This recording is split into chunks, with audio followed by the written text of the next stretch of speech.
Kia ora tātou.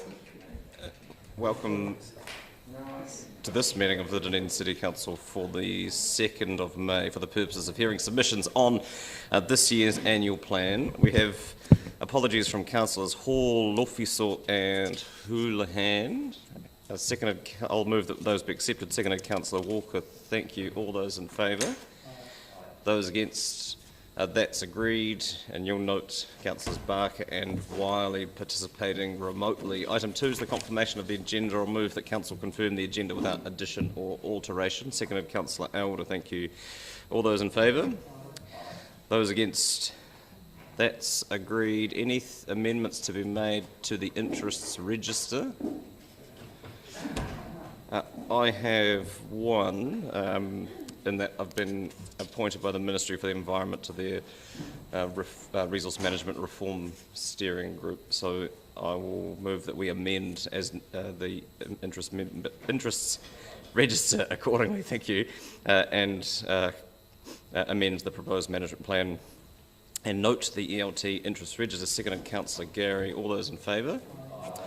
Those against? That's agreed. Part A reports, of which there is one. Mrs. Bodecker, welcome. Thank you. What new information do you have for us? Your Worship, since the closing of the agenda and the sending out of papers, we received 2 further late submissions, one from Dunedin Rotary and one from the Greater Green Island Community Network, both of who have asked to be heard and have been subject to acceptance of their submissions scheduled in your hearings timetable. Thank you. I'm happy to move that we accept those, but are there questions? Great. Seconded, Councillor Elder. Any discussion? I'll put it. All those in favour? Those against? That is agreed.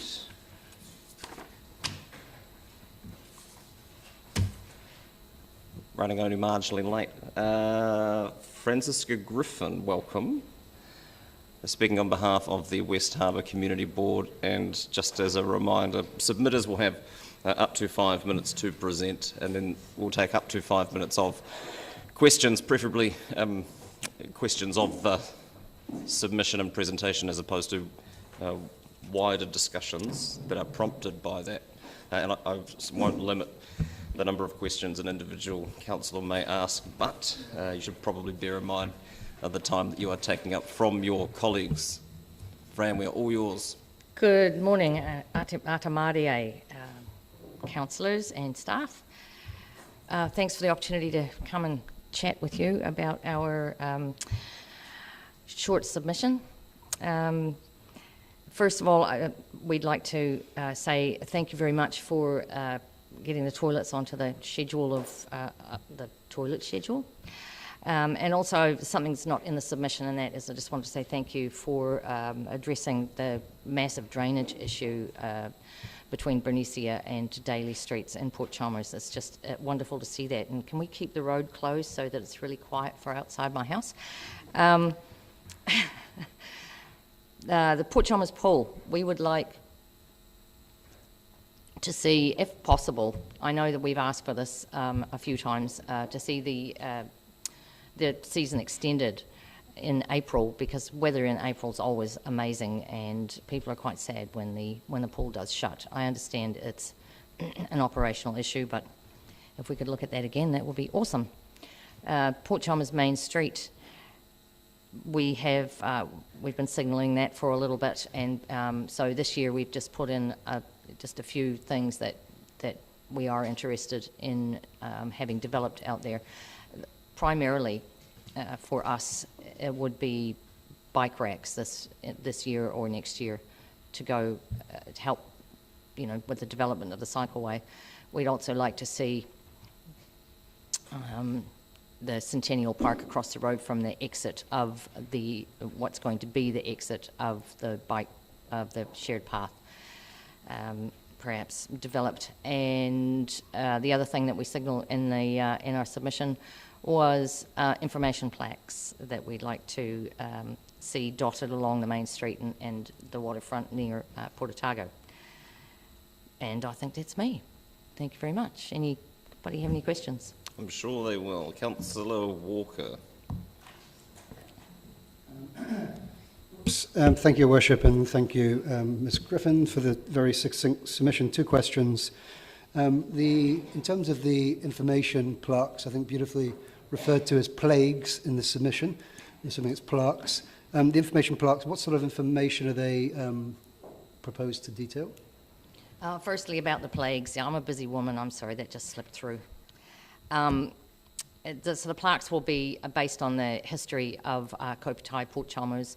We want to, if we possibly can, have any kind of history, putting it out eventually to the wider community as to what they may like to see. Talk to Runanga, talk to the historians out in Port Chalmers. There's a few of them. So we're not really sure. We want to have them at eye level, average eye level, so that people can read them as they go along. Putting them in the footpaths, not probably a very good idea. Port Otago did show some interest in assisting with that. Peter Cole has also, he's got a project on the back burner at the moment to do with the hulks out there, so yeah. And second question, in terms of the toilets for Purukanui and St Leonard's that are budgeted in the 10-year plan, which year of the 10-year plan are the Purukanui toilets? I know the St Leonard's, but 28, 29, and I know that that's not ideal for the community out there, but also that toilets are a large issue and everybody wants them. And, you know, if the community has to wait till then, we'd like to see it now, of course, and everybody else would, but that's not going to happen. So it's great that it's in the schedule. And would also be great if there was perhaps some assistance now with them because they have a big summer season out there, and to see some portaloos out there would be amazing, because the Purukanui Amenity Society, they pay for that each year, and I understand from some correspondence with them that they don't have much in the way of funds this year because they haven't had much in the way of fund days the last 2 years. So it could be something to help with. Yes, please, and thank you. Councillor Elder. Thank you, Chair. Thank you for your report, and thank you for your thank yous, and for all the hard work you do out there.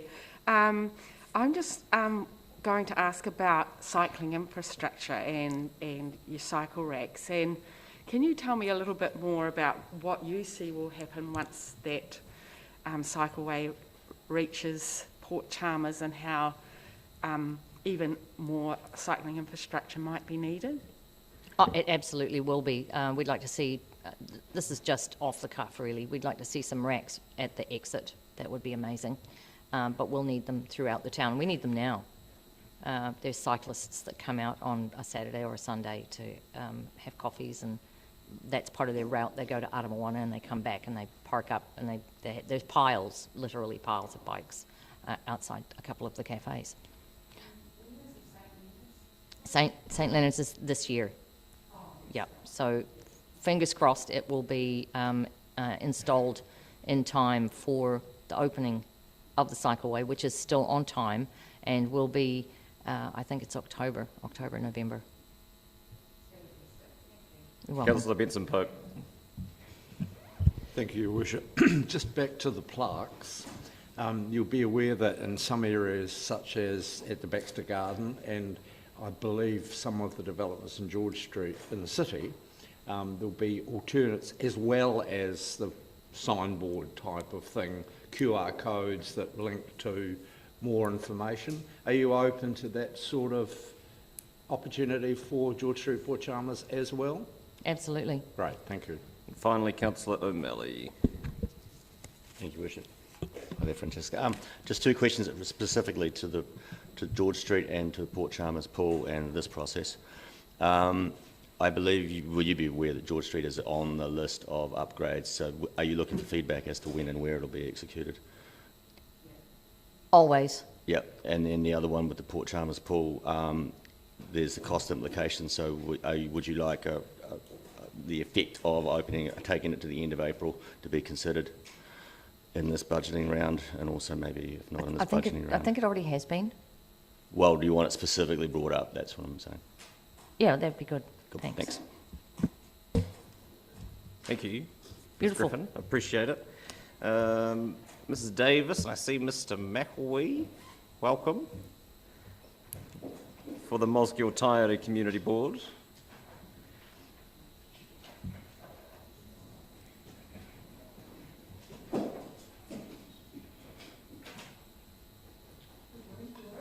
Welcome to you both. If you could use your microphones, that would make things easier. Thanks. Certainly will. I'll say that again. Kia ora and good morning. Thank you for this opportunity to present to you this morning. I believe you all have had copies of the submission. Dean and I are going to share some of the points in it, and Dean's going to kick off just discussing infrastructure. That's great. Thanks, Joy. Thank you for the opportunity today to speak on behalf of our community. In response to Council's 22-23 plan proposal, the Mosgiel Taieri Community Board acknowledges the challenges presented and prioritise funding. That being the case, we submit the following. Priority 1, infrastructure. The Board agrees infrastructure is a priority. We've been advocating for some years now on the need to improve infrastructure in our area to keep pace with the new developments in high-density housing. As a result of the new builds in infill housing, we are noting increased lack of parking, issues regarding waste bin pickups, resulting increase in hard surface areas causing stormwater issues. Infrastructure relating to Three Waters, the Board would like to see progress on the Carlisle Road and Reed Pump Stations upgrade in 2022, which has been delayed due to more in-depth planning work being undertaken. Sewage, stormwater and water supply infrastructures are now under increasing pressure due to the rapid growth on the Taieri. With limited affordable building sites left in our city, we feel the way forward is the Taieri Plains. For this to continue at the current rate, this infrastructure is paramount. Remembering wise investment into infrastructure will always produce a return. Integrated cycleways. We continue to support the prioritising of integrated cycleways tunnels trail from Dunedin to Waihola. This offers an alternative to driving to Dunedin and supports physical activity. As seen with the high volume of users with the Clyde to Cromwell cycleway and the economic windfall it's had on that community, this would be no different to our community and the city moving forward. Outram Glen Woodside Reserve. This project was on a 10-year plan some years ago, but deleted for some reason. These areas accommodate many people during public and holiday periods and require improved facilities. We do appreciate the temporary toilets supplied by Council over the summer, but going forward, we do need to provide a more permanent solution. Joy.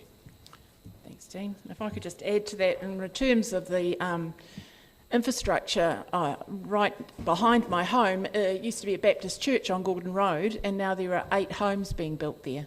And we all know the issues we have with Gordon Road, so that's just a little extra detail. I'm very delighted to read about the proposal for the destination playgrounds. Personally, myself, I support the 3 park initiative, as does our board. We would appreciate further upgrading of Mosgiel Memorial Park, and we would love to see a disabled toilet there. We think that the 3 suburban parks option is a much better accessible option for people across the city. And we would request that if these upgrades go ahead, that the board would be consulted on any changes to the Mosgiel Memorial Park. We want to acknowledge and thank Council for the extensive work that's been done on Gladstone Road North. It's excellent work there, and we know that there are many other streets in our town and area that need attention, and we look forward to seeing that work continue. We're pleased to see the growing cooperation between ORC and DCC in regards to transport issues. You'll be aware of the issues around school children getting to Dunedin. Our college is one of the largest and is at capacity, and I've heard stories of parents in streets and in areas like Outram who have to do a bit of a ring around to see who's available to take children into Dunedin City for school. So anything that Council can do in submitting on that would be appreciated. Finally, The Mosgiel pool, we are absolutely delighted to see the progress, the steady progress that is being made there. We appreciate greatly the updates that we receive, and it's very advantageous to us to have a senior staff member on our board as well. So we are very thankful for that. I don't think there's anything else we needed to add at this stage, but happy to take questions. Which is probably fortuitous, given that that is your 5 minutes. Welcome. Perfect timing. Thank you to both. I've got a question from Councillor Lord and then one from Councillor Benson-Pope. Thanks, Joy. Thanks, Dean. Look, I've enjoyed your submission. You've talked in your submission about rural road extensions, and I'm just wondering if you've thought, about perhaps different ways we could fund them. And I think of roads like, for example, Gladstone Road South, where there's been a huge number of houses built, and whether we should have perhaps charged more on development contributions, knowing that the next expectation would be ceiling. But have you also got any particular roads that you've been thinking about that should come into that area? Yeah, cheers, Mike. I think over the last previous years, Taieri Road, which is your Mount Helen on the way into the forestry there, has caused some issues with people, city dwellers, you could call them, moving to the country for the lifestyle, and then discovering their washing gets dirty, the trucks going past, there's 23 truck movements a day with the gravel. So there's been some issues, but that's the main one. But all those gravel roads closer to a township now are going to cause concern. As far as funding, no, never pushed that issue. Just thinking about Taieri Road, I mean, some of those houses and subdivisions did go by where planting plans were supposed to be a part of it, which would have helped alleviate that problem, and some of those planting plans haven't been done, I note. So, yeah. Thank you. Councillor Benson-Pope. Thanks for your submission. I just want to tease out the comment you make about site coverage, hard surfaces. We know that's an issue. There are, of course, quite specific requirements in the maxima in the district plan, but clearly what is approved for construction is not always what ends up on the ground, and you don't need a permit to pour concrete. Have you given any thought to how we might approach a more robust monitoring and policing of that issue, seeing you raise it? Just on that, I think there's certainly some issues, as Joy's highlighted, with the one dwelling gone and 8 produced with that hard surface area. But when it is raining, it hits quick, and it's not rocket science. The pipes aren't big enough. It doesn't get away. You get a rain over 2 or 3 days gradual, it's fine, but that downfall quickly does build up. And there's some areas that require the ground saturation tanks, which are taking a lot of that. They don't work when the ground's saturated. Therefore, the ditches that were there previously are flooding houses. I don't know the answer. So, one answer might be more stringent requirement for detention tanks. Yeah. But in terms of the monitoring, which was my question, what's your idea? You want us to have men and women on scooters checking on the site coverage as well? That's going to be hard to monitor. I don't know how you'd get around that, to be honest. Well, I think that's the issue, because, as I say, what's approved down at the front desk is often not what ends up on the ground. No. But there's no process for checking it because it's such a substantial job. Yeah, I guess that comes back to when there is an event, it's a local knowledge ring in the 477 4000, and sometimes that's not quick enough. Dob people in. Thank you. Thank you. Councillor O'Malley. There's also overland flow issues with design of road change, like Wingatui Road and other statistics. My question, though, is back to Councillor Lord's Rural Seal Extension Program. And I think he touched on one aspect of it, and that is some of this extension is not actually what we'd call rural road extension, but in fact it's built up on the edge of communities where we've got communities that have now got really high loads. And I know that there's work going on dust suppression in rural areas, but I'm pretty sure there's no work going on in terms of evaluating those roads, and I know that the Waikouaiti Coast Community Board also has the same kind of interest. Yeah. So would you like, again, sort of as it relates to this process, some work to be funded to go into, or at least a work program to look at rural road extensions and where they could be applied? Yes, we would. Cool, thanks. Thank you. Thank you. Just finally, a question from me, and it's around the points you raised around the school commute. Because it sounds like you have local students who are being turned away from their local school, which isn't my understanding of how you say that Taieri is at capacity, and so students are having to go to school in town. That doesn't sound right to me. Do you want me to answer that? Well, my understanding is that's the case, but there will obviously be parents who choose to send their children to Dunedin City. I fully understand that, Yeah. but I'm just clarifying that there aren't kids who are being turned away from their local school because of capacity Well, I issues. might hand over to Dean for that He's one. shaking He's his got head. school age. No, I don't think that's the case. It's with the change in the bus servicing from contractors. There's now a lot of students that live in the rural area, Berwick, Henley, Momona, Torrey Mouth, Brighton areas that are now their parents or somehow getting their kids into the city. That bus service is no longer available. I believe there is talks with the ministry and council. But in the meantime, you're getting another 100, 200 cars into the city every day because there's no bus service. Yeah, I was just trying to clarify the point around whether that was a question of choice or not. We've traversed that. Thank you both for your submission and for your time this morning. Mr. Pope is next.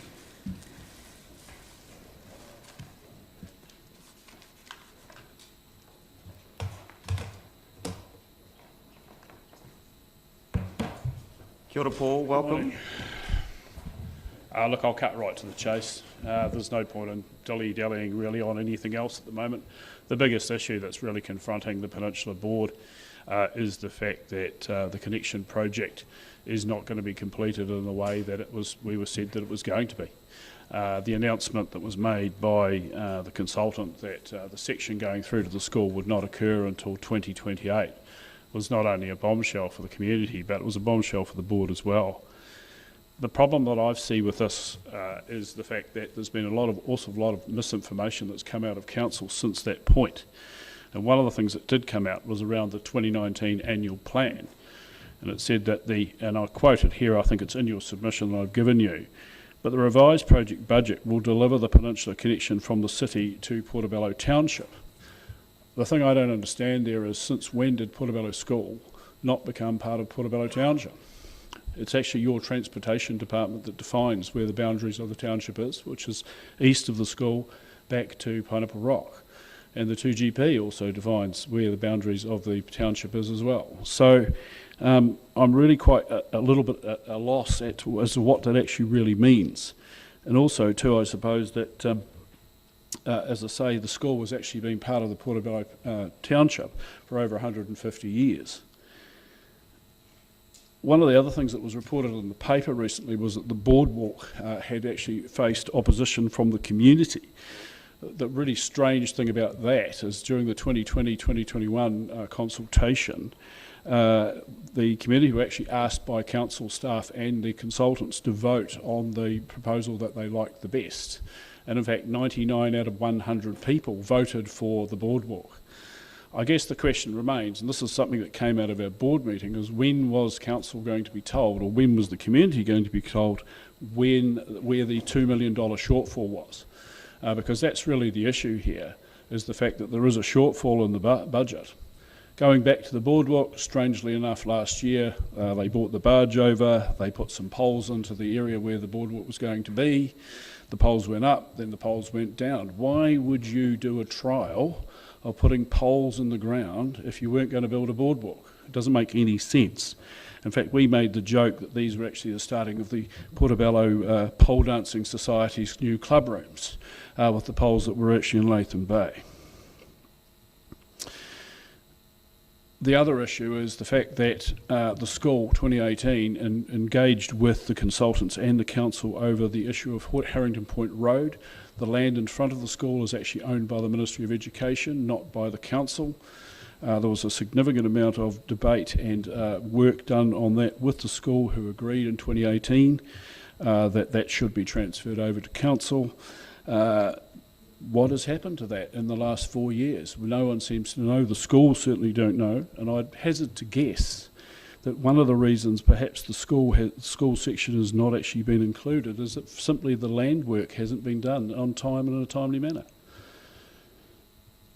We're in a situation with this that basically we are not going to be able to connect people correctly, and it's not actually just about the school, it's not actually just about Portobello, it's actually about the community at large, the people that come out to the peninsula and ride.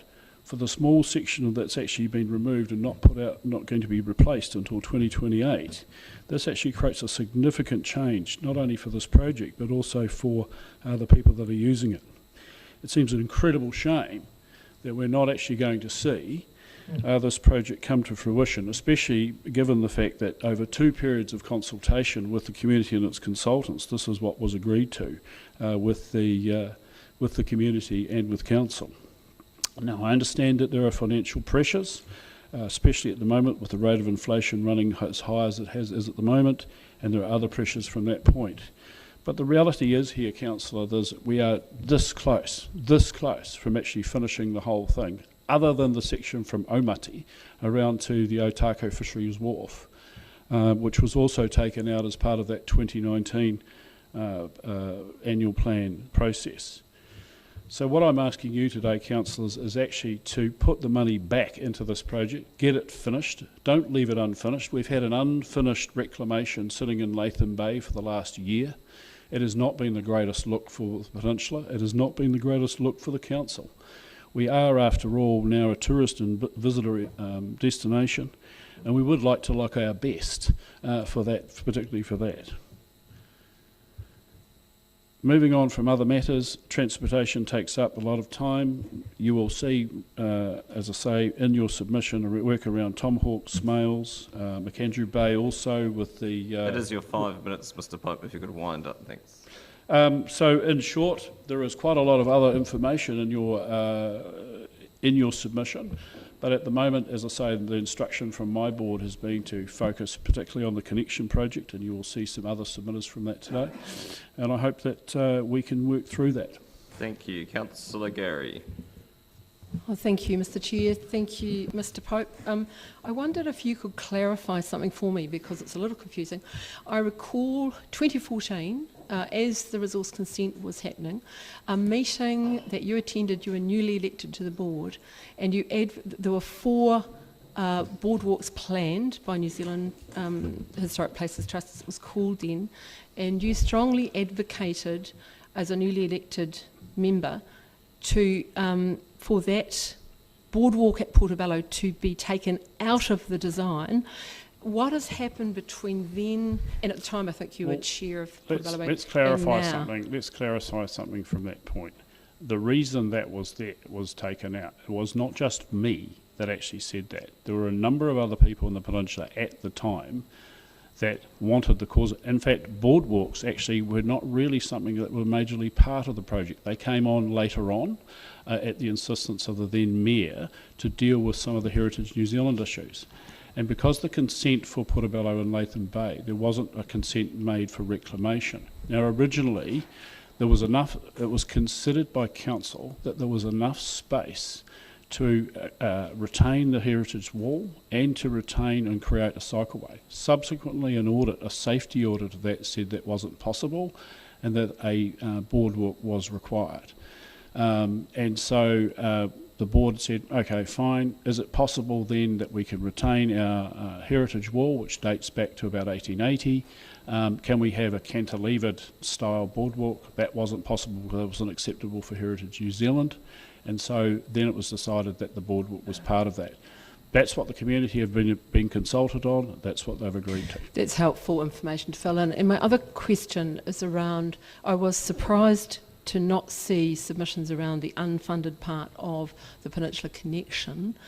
Can you illuminate, can you explore that, please, and explain that? I think the unfunded sections of the Peninsula community, and I think you're referring to the section around to the Otago Fisheries Wharf, I think that came as a massive surprise to actually the community. And I know since then I've had a letter from Te Runaka Otago asking us to continue to support and advocate for that portion. At the time, when Richard Saunders was the Transport Manager, he indicated to me that it would come back at some stage, but that, like I say, that was the only section that was unfunded, and that the money had to be diverted to pay for the section from Vauxhall through to McAndrew Bay. Can I just check with you that there is still a commitment from and a momentum from the community, because we only received one submission on it, and it wasn't in the board submission, to complete the project? Of course there is. I mean, the problem that I've got, if I'm quite honest, is I think the community board have done a reasonably good job over the last 2 terms of actually representing the community to council in the annual plan. And I think that has created a degree of apathy in some respects from the community. You may have received quite a lengthy letter from Emily Larkins recently that detailed the issues around the school. And I believe she's submitting today, as well as Stacey Kokoa.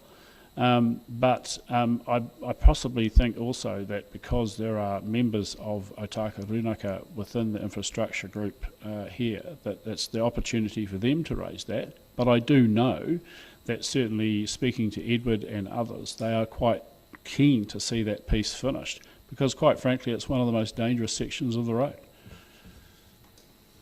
Councillor Reddick. So there's quite a bit there and quite a bit of funding required.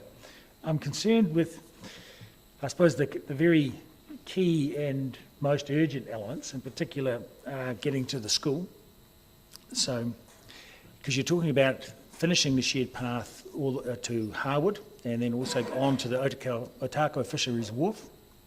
So, can I just correct you there? The section from the school, or just past the school to Harbour, is actually already completed and was completed in 2 stages. One was 20 years ago, and the second stage was about 3 years ago. What has been announced to the board now is that the section from Allens Beach Road through past the school to where the raised crossing point will not be completed until 2028. The Otago Fisheries section was taken out in 2019 as part of the annual plan process. We would love to see that because, again, the survey work and design work has been done for that. But, again, we were told that that won't be till 2028. Right. But what is the situation currently? I have not been down for a look as far as the school is concerned, the school and the township. Well, the issue is that we run through an old cutting from uphill, which is extremely dangerous if you're on a cycle. Now, part of the problem, and I alluded to this before, in 2018, the school agreed with council over the design areas around the school itself through the cutting. And the reason for that is because that land is not actually owned by council, it's owned by the ministry. Harrington Point Road, that section of Harrington Point Road, actually needs to be transferred. The legal title of that needs to be transferred back to council. Now, as part of that agreement was that the council would upgrade the pathway that runs up through the cemetery and up to the school itself. Because at the end of the day, as I say, it was a simple land swap. So the compromise that's been supposedly offered to us now is actually just not a compromise, it's what was going to happen anyway, with the exception that they haven't done the land work in front of the school. Right. Thank you, Mr. Pope. We've exhausted our time. I appreciate your submission and your presentation this morning. Mr. Weatherall, welcome.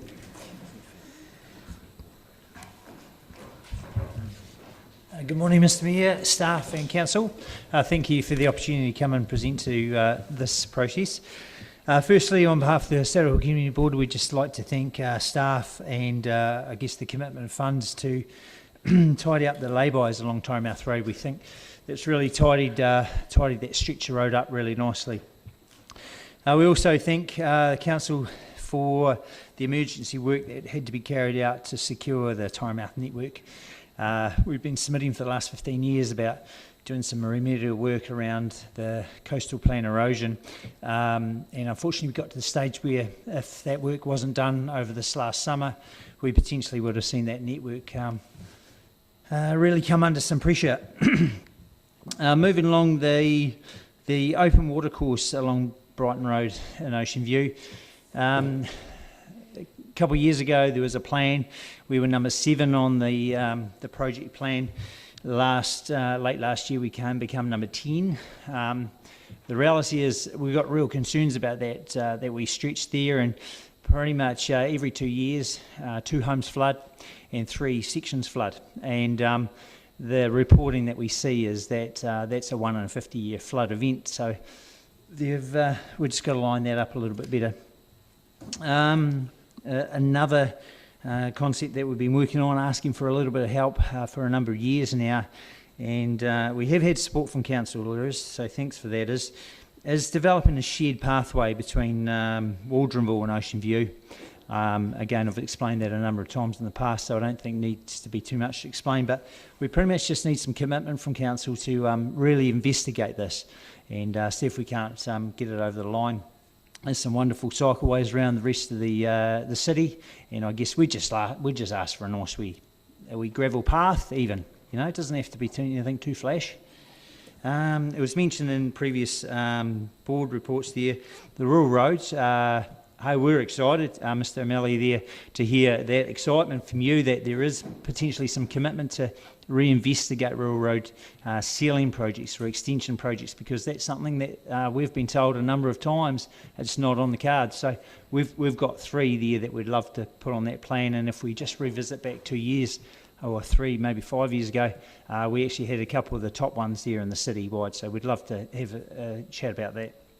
School buses, that was mentioned there by Mosgiel Taieri Community Board, quite rightly so. We've got young people in our community who are getting to school still half an hour late, and that is to their closest school. That's something we've been working really closely. Ms Stenhouse has been working with ORC, Ministry of Education. We're really not getting any traction there, so if this forum can provide that traction, we'd love to hear it. I'd just like to acknowledge the support in the 2023-2024 and to provide a basketball court at the Delta Place Reserve and Waldronville. That's really, really exciting. It was something that we were looking to part fund, as well as some additional community funding, but we'd love to see that in the annual plan, so thank you for that. And just, I guess, wouldn't be a Saddlewood Community Board submission without it. We would just encourage the Dunedin City Council to further investigate other potential sites for a landfill moving forward, if that's the direction that this council would like, as well as really investigate other alternatives to waste disposal moving forward. Thank you very much for your time. Thank you, Mr. Weatherall. It will come as no surprise that I would suggest that we won't be traversing issues that are currently subject to a statutory resource management process. I appreciate that. Questions from Councillor Wiley.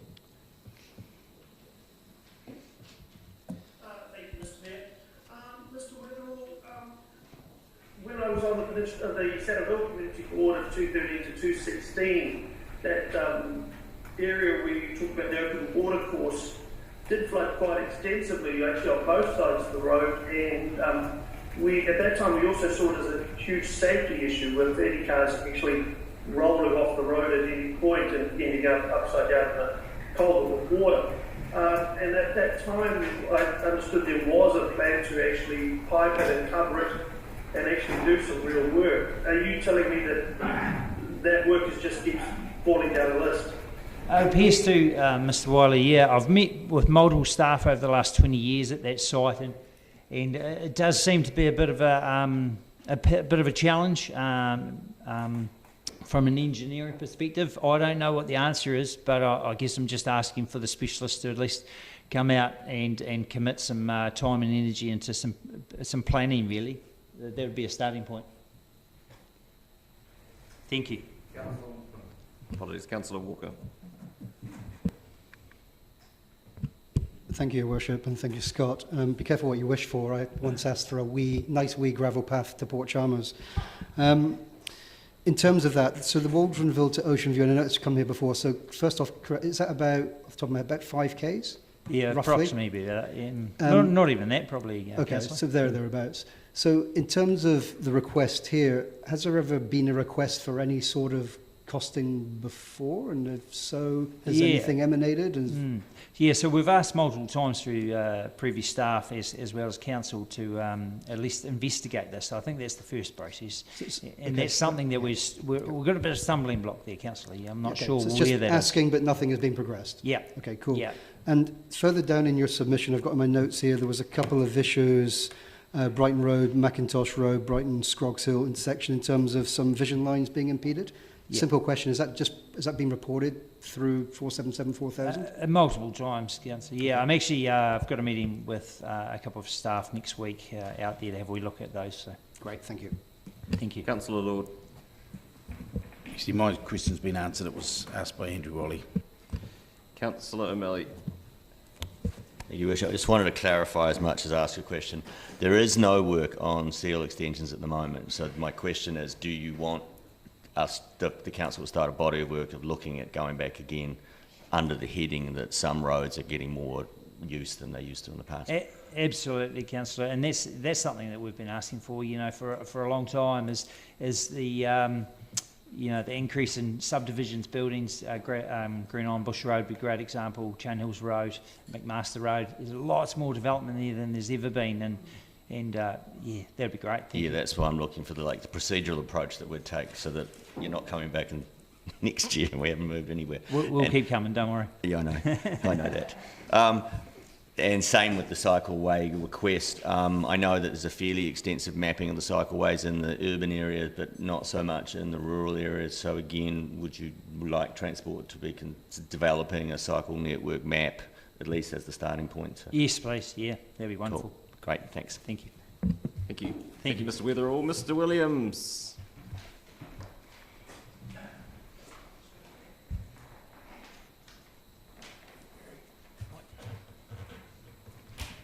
We're all yours. Thank you, Council, for allowing us to speak. I mean, I could just, from one year to another, it's probably very similar, but hopefully one day we will get some traction. Started off, Dunedin Railways, pretty frustrated up there, or I am, and quite a few others, that place is good enough to store a whole lot of your carriages and everything else, and seemingly the tracks are good enough to bring it up there, but a little bit disappointed that there's not much more action going. There's a lot of other things that the council subsidise throughout, and I'd just like to see it be good for tourism, for the city.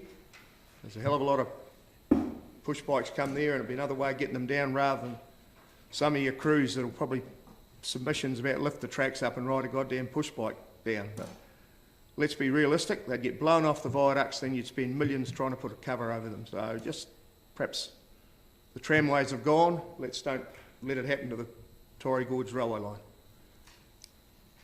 Also, we'd like to know a little bit about the buildings up there. There's different groups up there want to lease, hire or use. I'm looking at the old Station Master's house, which is the oldest one in New Zealand. The good shed's getting used by some Project Steam or likewise equipment, and the railway station itself. So and just a bit of clarity on that would be quite nice, sooner than later. Empty, they deteriorate. So yeah, just if they can follow that. I'd like to, and I think most of them would, they've put an EV charging system up there beside the entrance to the showground in front of the rugby club, and then from there through to the corner by the hall, it's the public toilets, and it's an absolute mess. I just wonder if they could find ways of asphalting or sealing it. Would allow be a lot tidier, and also probably funnel some of the surface water into the drain to go down where it should go. It's not a big area, but no doubt council know, but it does look pretty untidy.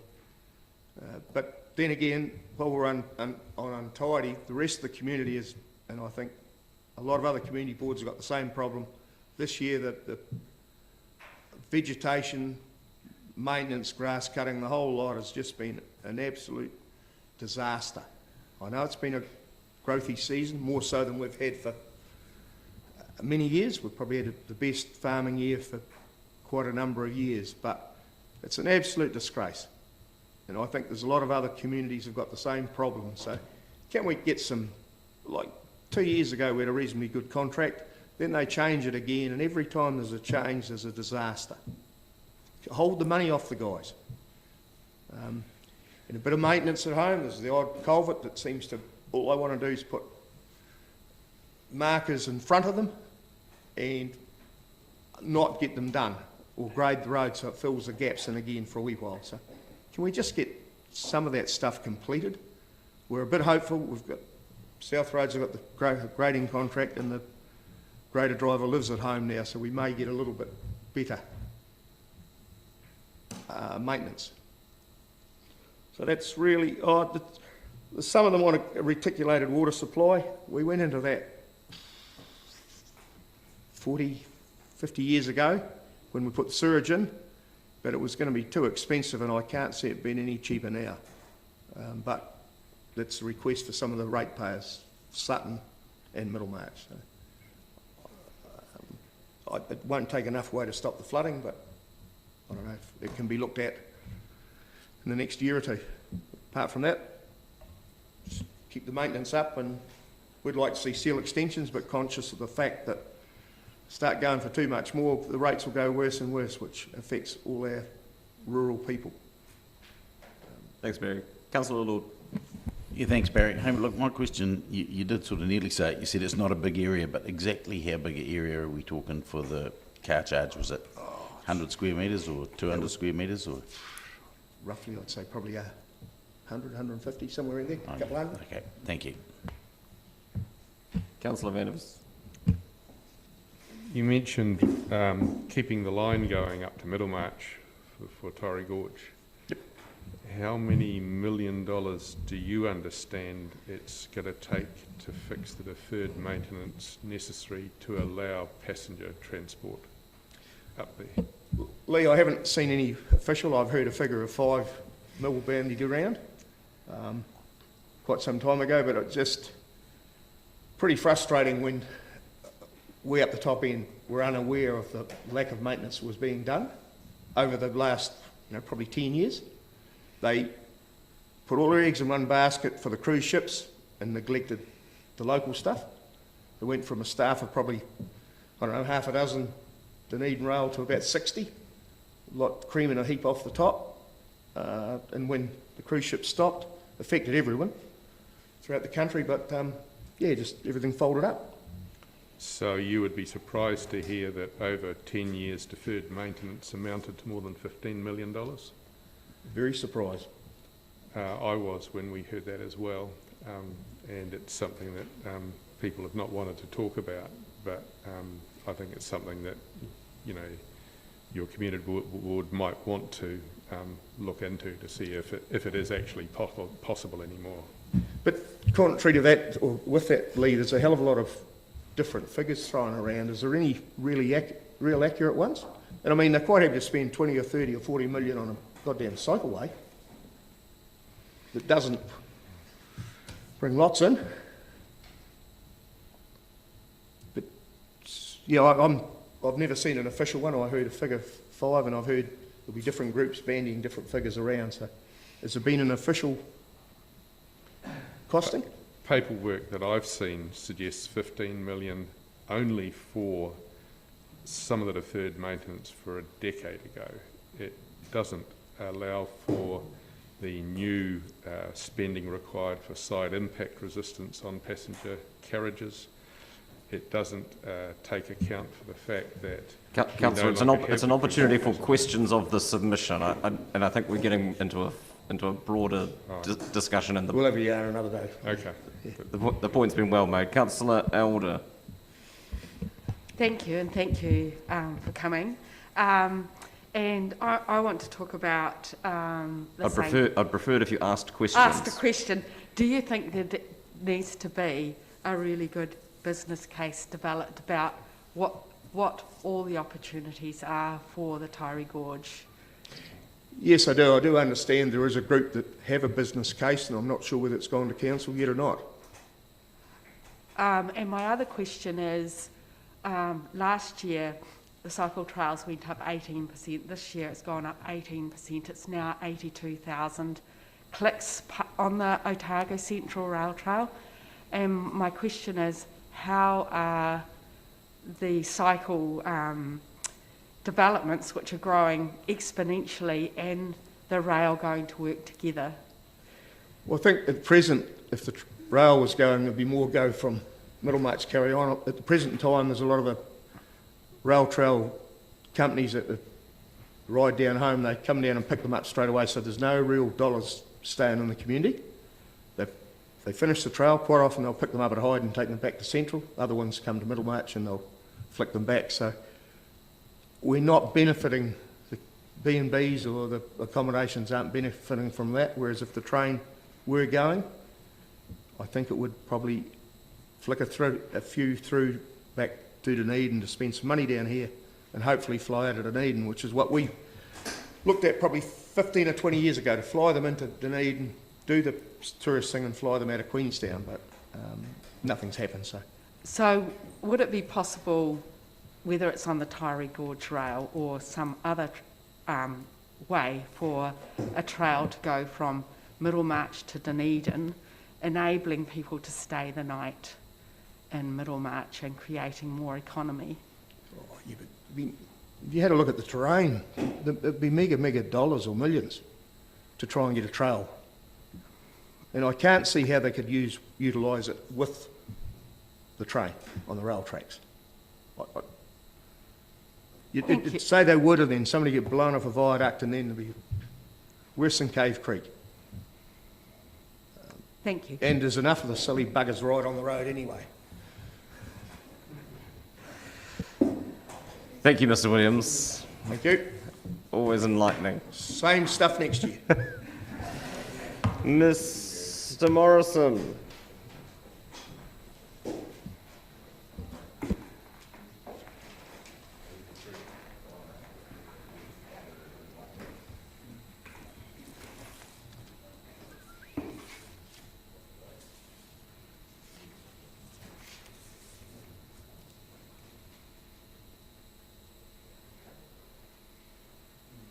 Hello, good morning. Nice to be with you again, and thank you for the opportunity to come along for a brief chat. You will no doubt remember the events of exactly 15 months ago, the lead and water issue up our way. After 6 months, the folk in the community were once again able to use the water from their household taps, but we were still getting comments about the taste of the water, some comments more crude than others. But the community was somewhat placated by the knowledge that the Waikouaiti water treatment plant was being upgraded and that new filtration would be installed that would address the issues of taste and odour. We were given to understand that this work was underway and would continue through 2022 for completion in early 2023. This was confirmed in a letter we received from the Mayor and Chief Executive in August last year, and we heard no more on the topic since. Imagine my surprise when I saw this advert in the local press, which was giving an update on the 10-year plan. And here it stated under, this is where we're heading, building a new Waikouaiti water treatment plant. Work starts in 2023. It seems that there's a lack of communication somewhere, or a lack of proofreading in the advertising. I'm not asking for an explanation about this disparity here, but I would like a detailed explanation and an update in time for our next community board meeting on the 1st of June, so that we may inform our community accordingly. And while we're on the topic of explanation, you may recall that I gave a fairly detailed submission last year and mention it again this year about the sewerage schemes in our North Coast area. I asked for some information about the future of these schemes, but I have not received any information thus far. In your response to my submission last year, you advised that investigation and baseline work has been happening during the current year, and I would appreciate an update on this topic again at our 1st of June Community Board meeting. Any upgrade to these schemes will have significant financial implications.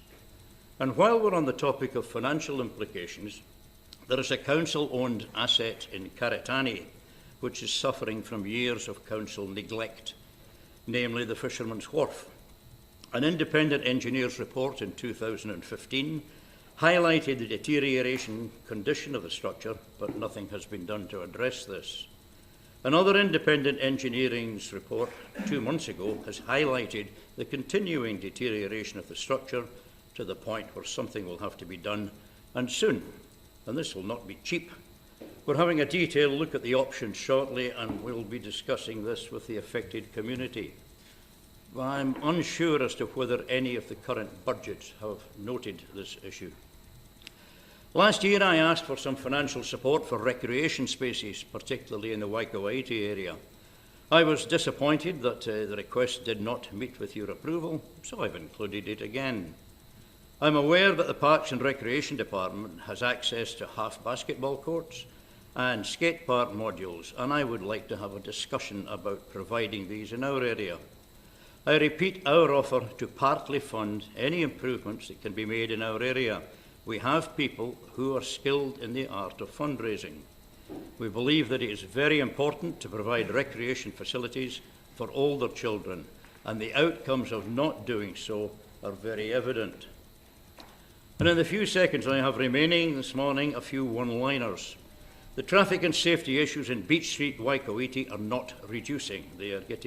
We are getting more complaints than ever before, and I look forward to discussing this further with transportation.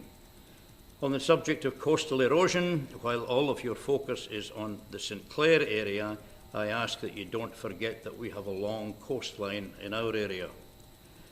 You have a Dunedin city sign in a field just south of the former Flag Swamp School, and then miles of green fields, and the first built-up area that motorists see is the north end of Waikouaiti.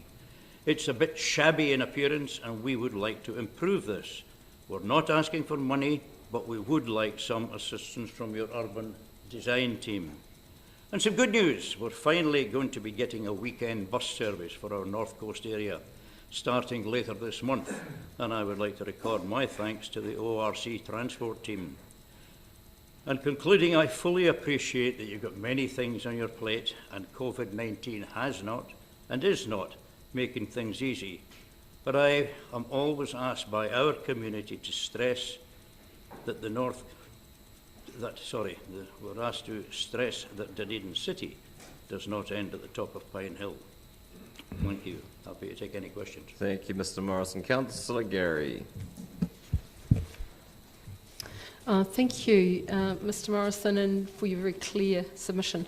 I wanted to ask about Fisherman's Wharf. Obviously, by the name, it has been used by commercial fishermen, I assume, at some stage. I'm not sure if it still is. I wanted to know what's the current use of the wharf and what's the potential use of that? The wharf goes back to Silver Beach days. It's been there a long, long time. It belongs to the City Council. The building on top of it is owned by 2 or 3 different fishing entities. It is used by fishermen for tying up alongside, offloading fish, loading fuel, etc. It's very popular with local people fishing off the wharf. The structure, you can't see it from the top, but underneath there are pre-stressed concrete beams that come along from the shoreline, and they come out to the edge of the wharf, and a lot of these beams are in poor condition. The concrete has fallen away, or spalled as it's called, exposing the steel reinforcing in there, and a lot of that's quite badly corroded. And that's where the main problems are. Some of the piles that come up to meet the wharf, they have corroded at the top as well, where the concrete has fallen away. So if we're looking at our wider Otago Harbour and thinking about plans for that, you want to make sure that the Karatani Fisherman's Wharf is part of our thinking. Is that correct? Very much so, yes. Okay, thank you. Councillor Reddick. Historically, that wharf has been used by a lot of fishing companies. What's the current usage by commercial fishers? The commercial fishery in Karatani has reduced quite a lot over the last few years. Partly because the harbour hasn't been that safe to use. With the spit remediation that happened, the spit has changed shape and it actually created a bar across the entrance to the harbour. And so it's not as safe as it used to be going out. The local people know when it is safe to go out. A lot of the fishing relocated down to Port Chalmers and some down to Bluff. So the amount of commercial fishing vessels out of there is nowhere near what it used to be. Have you had any cost estimates on the repair of that wharf? No, we're going out and having a look in the next few days, just to have a look underneath and see what the practical repair alternatives are, whether some of these beams can be hiked out and new ones put in, but we'll know more about that in a few days. Councillor O'Malley. Your Worship, I might as well start with the wharf. So Marlene McDonald, the Runaka rep on the Infrastructure Committee, raised that up for items for consideration for the Chair. So would you like a report to come back to you too when that is addressed there, and basically so we're making sure we're touching base on all fronts. The sewage, quick question in here. We're about to start on the future development strategy work, which will be about the strategic, which will encompass strategic planning. So again, are you wanting to be actively involved during that Very period? much so. There is a concern about the Warrington one. It's the Warrington settling ponds are on the spit, and the spit actually moves in and out quite a bit. The ecology of Blueskin Bay had been neglected a bit by the Otago Regional Council, and an entity known as Blueskin Bay Watch has reactivated a lot of the studies into the ecology of the bay and the effluent coming out of that settling pond. So it's something that's being addressed now. It's being looked at, and I do understand that the wastewater people have been looking at the future of this, but we would like to know where the whole thing stands. We're getting asked this all the time. Yeah, there is an issue of nitrate levels in the discharge, Right. which is now. Waikouaiti Township. Waikouaiti, Middlemarch and Brighton are not on the small centres upgrade list, and I know this has come up in previous long-term plan requests. So I'm just asking again, do you want, when we're looking at upgrades for townships, do you want that list to be expanded to include the more Very rural much townships? so. We don't know why it wasn't there in the first place.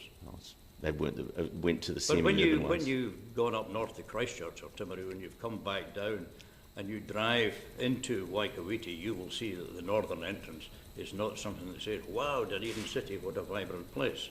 And in fact, the sign that says Dunedin City is miles away. It's away in the middle of green fields. The whole thing's daft, in my opinion. Well, it is our boundary. Yeah, well, you know it's our boundary, but visitors don't. So what I'm getting at is, for Waikouaiti itself and the township, that list of the rural towns is not actually being completed, and I guess it's a body of work that I think those Very towns much would so. like to have. Thank you. Thank you, Mr. Morrison. It pales in comparison to trying to explain the Dunedin sign you come upon and hide when you're bringing visitors around the rail trail up there. Thank you for your submission and for your presentation this morning. 42 seconds over time. Thank you for your time and Thank enjoy you. the rest of your day. Mr. McMillan, Ms. Adams, and Mr. Forbes, welcome. Just Mr. McMillan.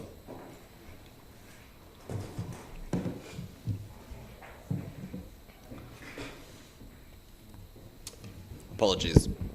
No worries.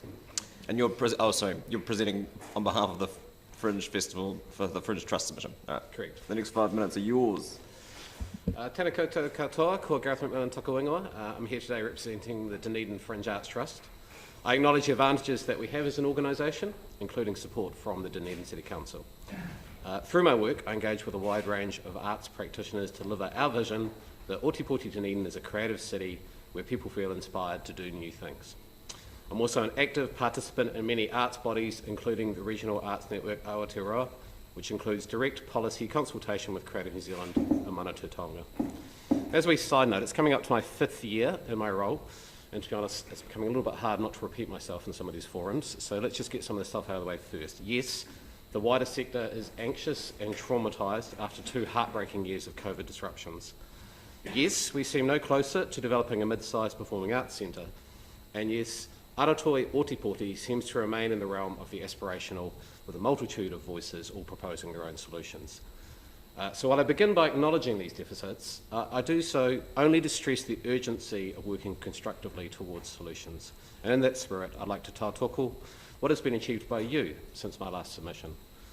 Firstly, the recent addition of Ko Te Tohono in the Octagon and the plans for the renewal of George Street are important creative statements of mana whenua by Kai Tahu, and we encourage you to continue to respectfully engage with mana whenua on cultural and other projects, and as an honourable partner of Te Tiriti. I'm particularly excited by the possibilities of performance and visual art events on our revised Main Street. I've long advocated that we could become a destination festival through the addition of a large free street party encompassing both international performers along with groups such as Fringe artists, Dunedin's Multi-Ethnic Council, Dunedin Pride and Wainanui adding local flavour. Secondly, an increase to the budget of the City Services grants through the 10-year plan is a positive investment. We encourage you to further consider an increase to the festivals and events funding to enable successful events to grow and new experiences to be introduced. Thirdly, we support the Council's continued efforts to develop a mid-sized performing arts venue. As per our written submission, this development should not come at the cost of a reduced investment in the existing infrastructure of the city. I'd like to use this opportunity to share some of the positive experiences that we have created for the city. In the latter half of 2021, we successfully delivered both the AMPT Music Project and the New Zealand Young Writers Festival under Level 2 restrictions. The former is one of the few opportunities that our young citizens have to perform or attend live contemporary music in a safe setting. I'm sure that we might applaud the initiative of those who hold underground music events in disused venues. No one wants this repeated owing to the massive risk to the personal well-being of those in attendance.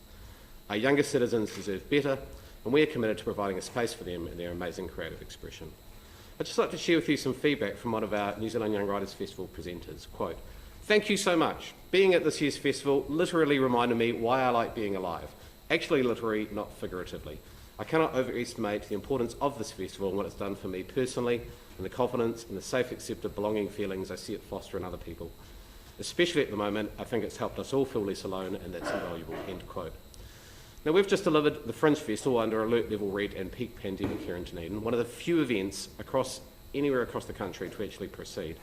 And while I respect those who made the difficult decision to postpone or cancel, I'm incredibly proud of my team and the Fringe artists who made it happen. So just a few quick facts. Many shows sold out. Despite audience restrictions and a smaller program, total tickets sold were 50% of 2021's record levels. We actually sold more tickets to the Fringe Office-produced late-night lineup event this year than we did last year. 45.5% of our events were from first-time participants, and 49% of them are from Dunedin. Artists from other centres, such as Taieri, remarked on how much life there was in our central city during the Fringe compared with Auckland. Now, this was a real boost to the city's hospitality sector when it was badly needed. Our artists loved the Fringe, with 100% of them being satisfied with our overall participation, with 55% of them being very satisfied. And this was also echoed in our audience surveys, with 97% satisfaction, 50% of them being very. Now, although we have no budget to market the Fringe outside of the city, our publicity team generated 152 pieces of coverage, with 46 of these being national. On the digital front, we introduced Google Ads, we increased our understanding of how to utilise electronic direct marketing, and saw very positive gains in social media metrics. Regarding the city's newest performing arts centre, Te Whareroa Rukutia, this too has been impacted by COVID. We look formally to inviting you all to the opening ceremony once the Runaka have confirmed a date that suits them. In the interim, we'll have a soft launch, with the first users being the Otipoti Youth Space Project next week. They will utilise both refurbished Dunedin Community Gallery and the adjacent venue, freshly kitted out with $202,000 of capital expenditure. Our focus at the moment is to whakawhanaungatanga with the local community so that they understand that this venue is for them, that it offers meaningful increase in the infrastructure and capacity, and that they can use and benefit from this. Our kaupapa is to nurture, develop and grow the local sector. Ngā mihi nui. Happy to take questions. Kia ora, Mr McMillan. Almost perfectly timed. Questions? Councillor Elder. You mentioned the new use of the space just along in the Princess Street. I was just wondering what the feedback is on that. I mean, it's a compromise in the meantime, and what also the interest is. Some of our bookings have had to be postponed. We did have a really exciting local professional theatre production that was going to take place in April. Obviously I didn't have time to detail all of that stuff, but it was delayed owing to COVID. Bookings are trickling in, so we've got a good supply of bookings for the next week. We've got seed to others, and because you made the point around the importance of the mid-sized theatre project, but that you didn't want that to come at the expense of investing in existing infrastructure. But my understanding, and I guess we'll get to this next, but my understanding of the joint submission that's been made is that would utilise the budget that we have set aside for the mid-sized theatre project to invest in the existing infrastructure. And so can you explain how those reconcile? I don't know if I can, because you'll have to ask the next submitters why they haven't consulted us. Okay. You know, I mean, even if a new venue is constructed, we're probably looking at 5-10 years minimum. The current agreement that we have with Dunedin City Council is a lease on those spaces through to June 2023, with a memorandum of understanding that during that period we'll investigate any successes and look to either embedding them into the existing infrastructure, or should another alternative facility be built that supplants the use of that space, then there is the possibility of us folding any operations or any success that we have into a new space. So that's part of an ongoing conversation, but I can't talk to the next submission at all. All good. Okay, thank you. Cool. For your presentation and for your submissions, appreciate it. Thank you. Ms. Adams and Mr. Forbes, welcome.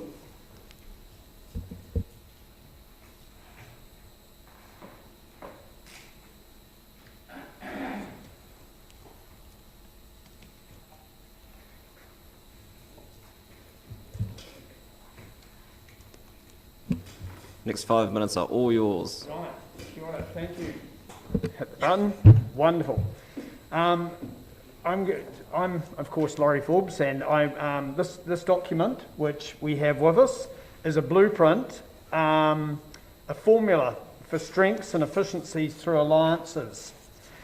Its function is for premises to support a wide range of performances and artists. It encourages cohesion. We believe that this vision provides a solution that can provide a sound outcome from the Charcoal Blue report. I would like to introduce a force of nature in producing this document, Gemma Adams of the Playhouse Theatre, to present to you. Tēnā koutou katoa. So our submission is a collaborative solution to the city's well-traversed need for renewed performing arts infrastructure.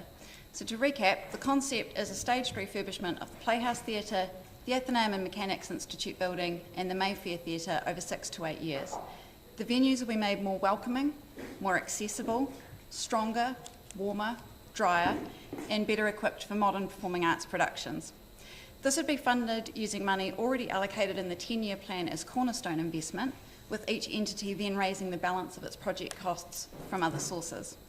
And once redeveloped, we'd look to set up a collaborative model to manage the venues and ensure that they remain available to the community. What we're asking for today is your support to explore the concept further. So a person within DCC to work with us, help to facilitate kōrero with the community, a little bit of budget for design and QS costs, and if all that stacks up, a pathway to fund the first stage of the project in next year's annual plan. I want to stress early on that engaging with mana whenua is absolutely integral to moving the project forward, and that has to be a key next step.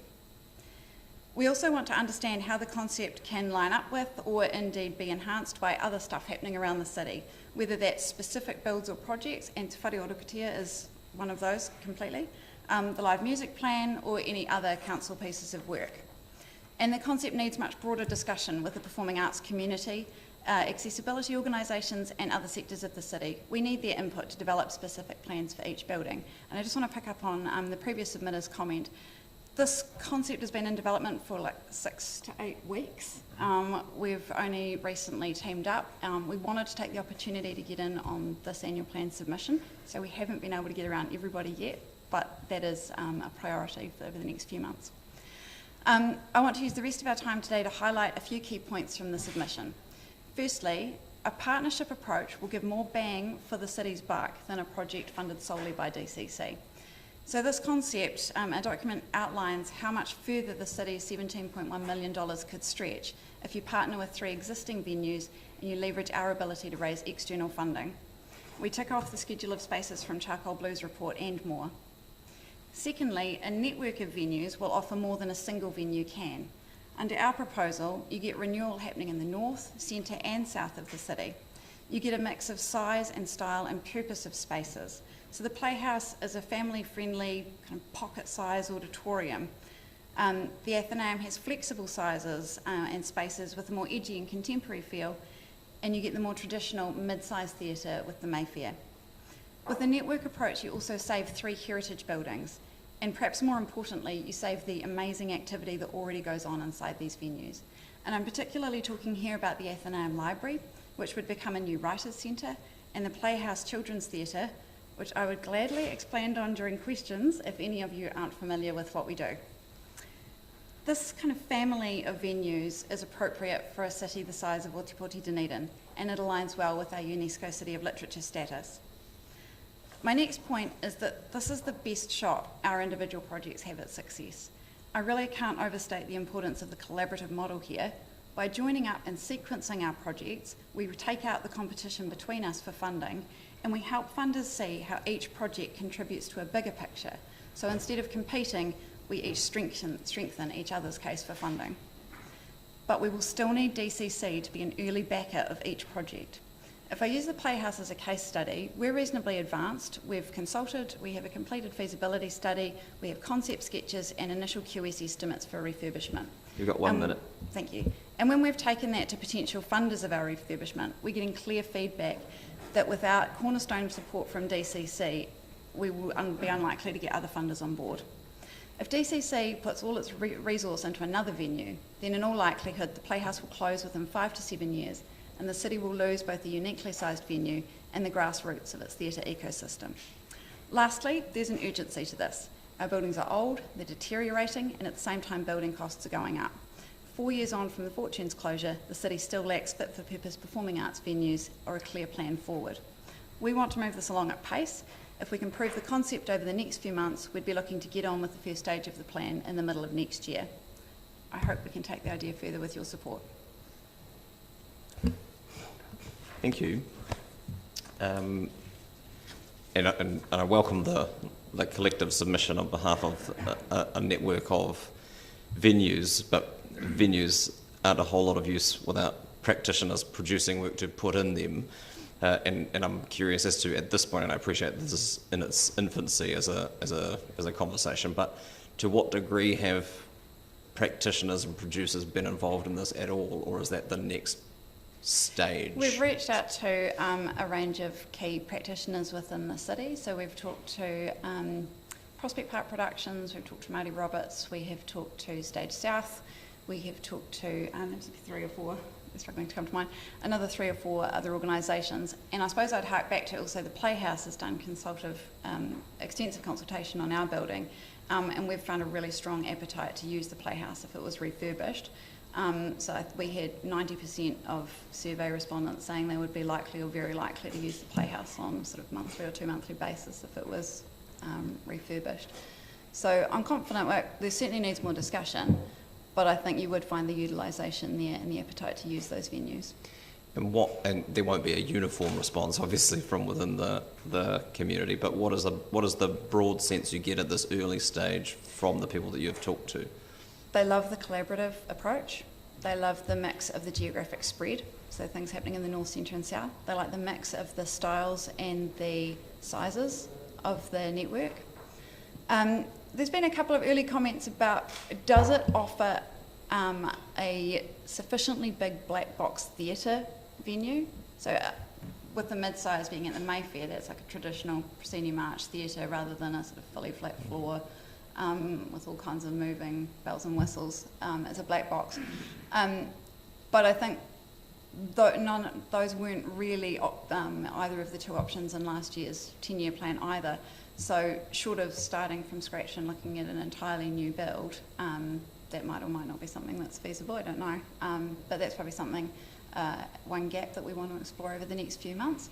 The other one that we're particularly cognizant of is, as a group of venue owners, we don't have great understanding of the physical space requirements of Māori and Pacific performing arts organisations and what kind of physical setup they would need for performances. Thank you. And to be clear, the proposal includes the existing owners of the buildings retaining ownership of the buildings. It does with an open mind, and I'll let Laurie speak to the Athenaeum. So the Mayfair and the Playhouse are essentially in community ownership. They're by trusts or incorporated societies with open and transparent rules about how people are elected onto those. Speaking just for the Playhouse, our objective is just to save that building, and if that means being open-minded about conversations around ownership, we can have that discussion for sure. Did you want to speak to that? And that's exactly the same with myself. I actually did say publicly on Friday that I would actually part with my ownership of the Athenaeum if it meant that the building would go forward and become part of that vision that I've always held. I bought it to save it. I believe that it has a part to play in a city, but I would give up ownership. However, I have said also that I would like to be involved in the redevelopment of it, because I think probably I couldn't bear to watch it be stuffed up, to put it politely. Thanks. Questions from Councillor Gary and Councillor Benson-Pope. Oh, thank you for such an exciting collaboration and proposal. I had a very specific question, which was around the Centre of Writing, Centre for Writing. Can you talk a bit more about that?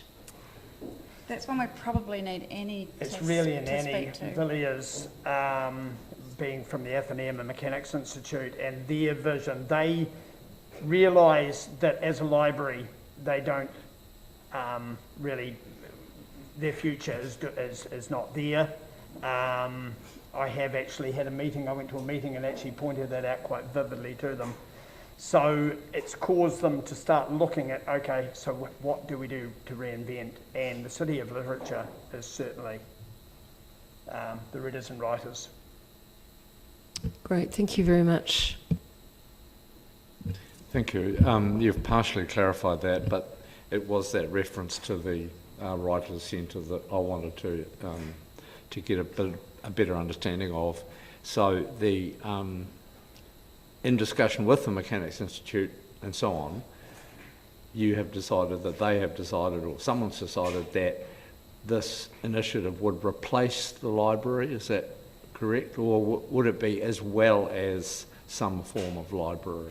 Some form of library, but as a lending library, it doesn't function as it is, and they realise that. And also books, things are changing, so they definitely see themselves as a organisation that's structured at the moment, definitely not being the way they are going forward. Okay, thank you. And finally from Councillor O'Malley. Your Worship, just looking at your costings and thinking back to the 10-year plan, was the Athenaeum only 12 million in the 10-year plan? I thought it was a bigger number. It was a larger figure than that as a 400-seat theatre. So it's a different model, It's a different design. model. It's with performance spaces. It's flexible. If one thing COVID's taught us, flexibility is essential for things to be used. And in that model, you were the owner, I believe, of the building in that 10-year plan proposition, I was. so that's not that out of line. Obviously, there's other activities in town, and this is a new one in terms of a new look at this money.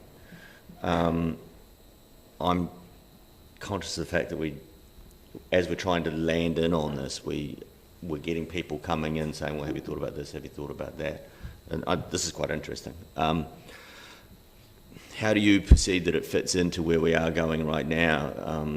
I noticed you said that there wasn't much time to get ready to this point, and Mr. McMillan had noted, that you hadn't yet talked to him. And I think His Worship sort of touched on the same thing. A lot of players here in this field, in this area, and we're seeing at our end that as one projection comes forward, then another idea comes forward next. Councillor, could it be brought to how do you see yourself in that whole thing? Because we're going to have to come to a conclusion at some point pretty soon. Well, I think first and foremost, we've got the venues, and we can fulfil a lot of that charcoal blue report. Yeah, there's that, and also I think I just think the conversation seems to lack a focus at the moment, because there isn't one central idea that's being debated of, is this it or is it something else? I think this would be, given that Council have made moves to set up a performing arts roundtable, this would be a good first agenda item for that, I would have thought. Is it that the decisions and the processes aren't being discussed publicly at the time, and then they come forward as a certain project and then people go? Are you looking maybe at the process as much as the outcome? Potentially, although when you say there's projects and ideas coming forward, I'm not sure that there are a lot in terms of the venue and the mid-sized theatre. Since last year's 10-year plan, which was the Athenaeum or the Mayfair, I'm not aware of other venue-based projects that are coming up in the as a use for the city's 10-year plan money that was set aside for a mid-sized performing arts venue. There's the live music work and things that go on, but there seems to have, since last year's 10-year plan, I haven't seen any other kind of big venue options emerge. Thank you both. Thank you. For your submission. Thank you. Councillors, Mr Brown will be appearing later this afternoon, and we have no submitters through until 10 to 11, so I'll move we adjourn the meeting until then. Seconded, Councillor Walker, thank you. All those in favour? Those against? That's agreed. Thank you.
Welcome, Jared. The next 5 minutes are all yours.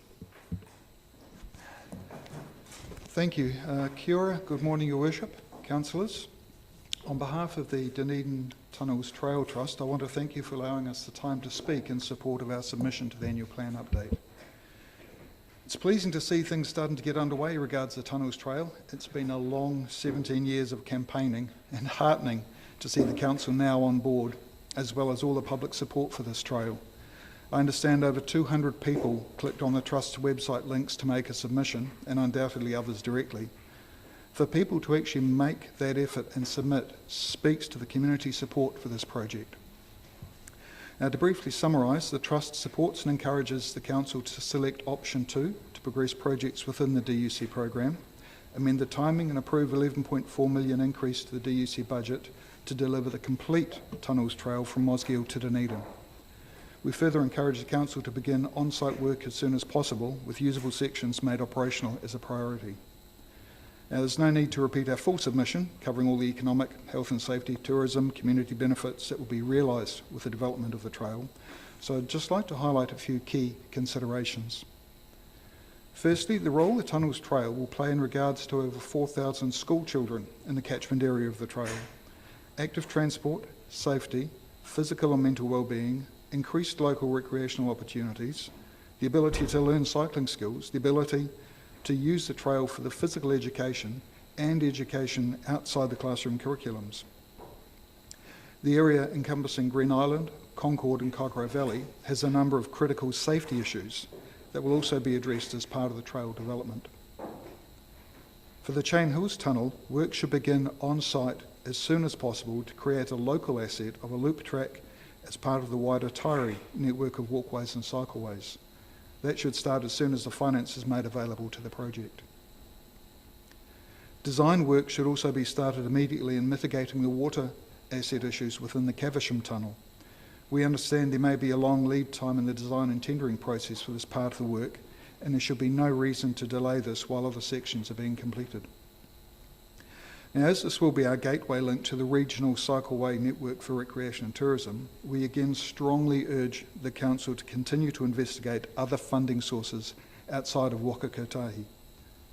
ORC, MB and other regional authorities have already seen the benefits of investing in the regional network, of which this will be a part.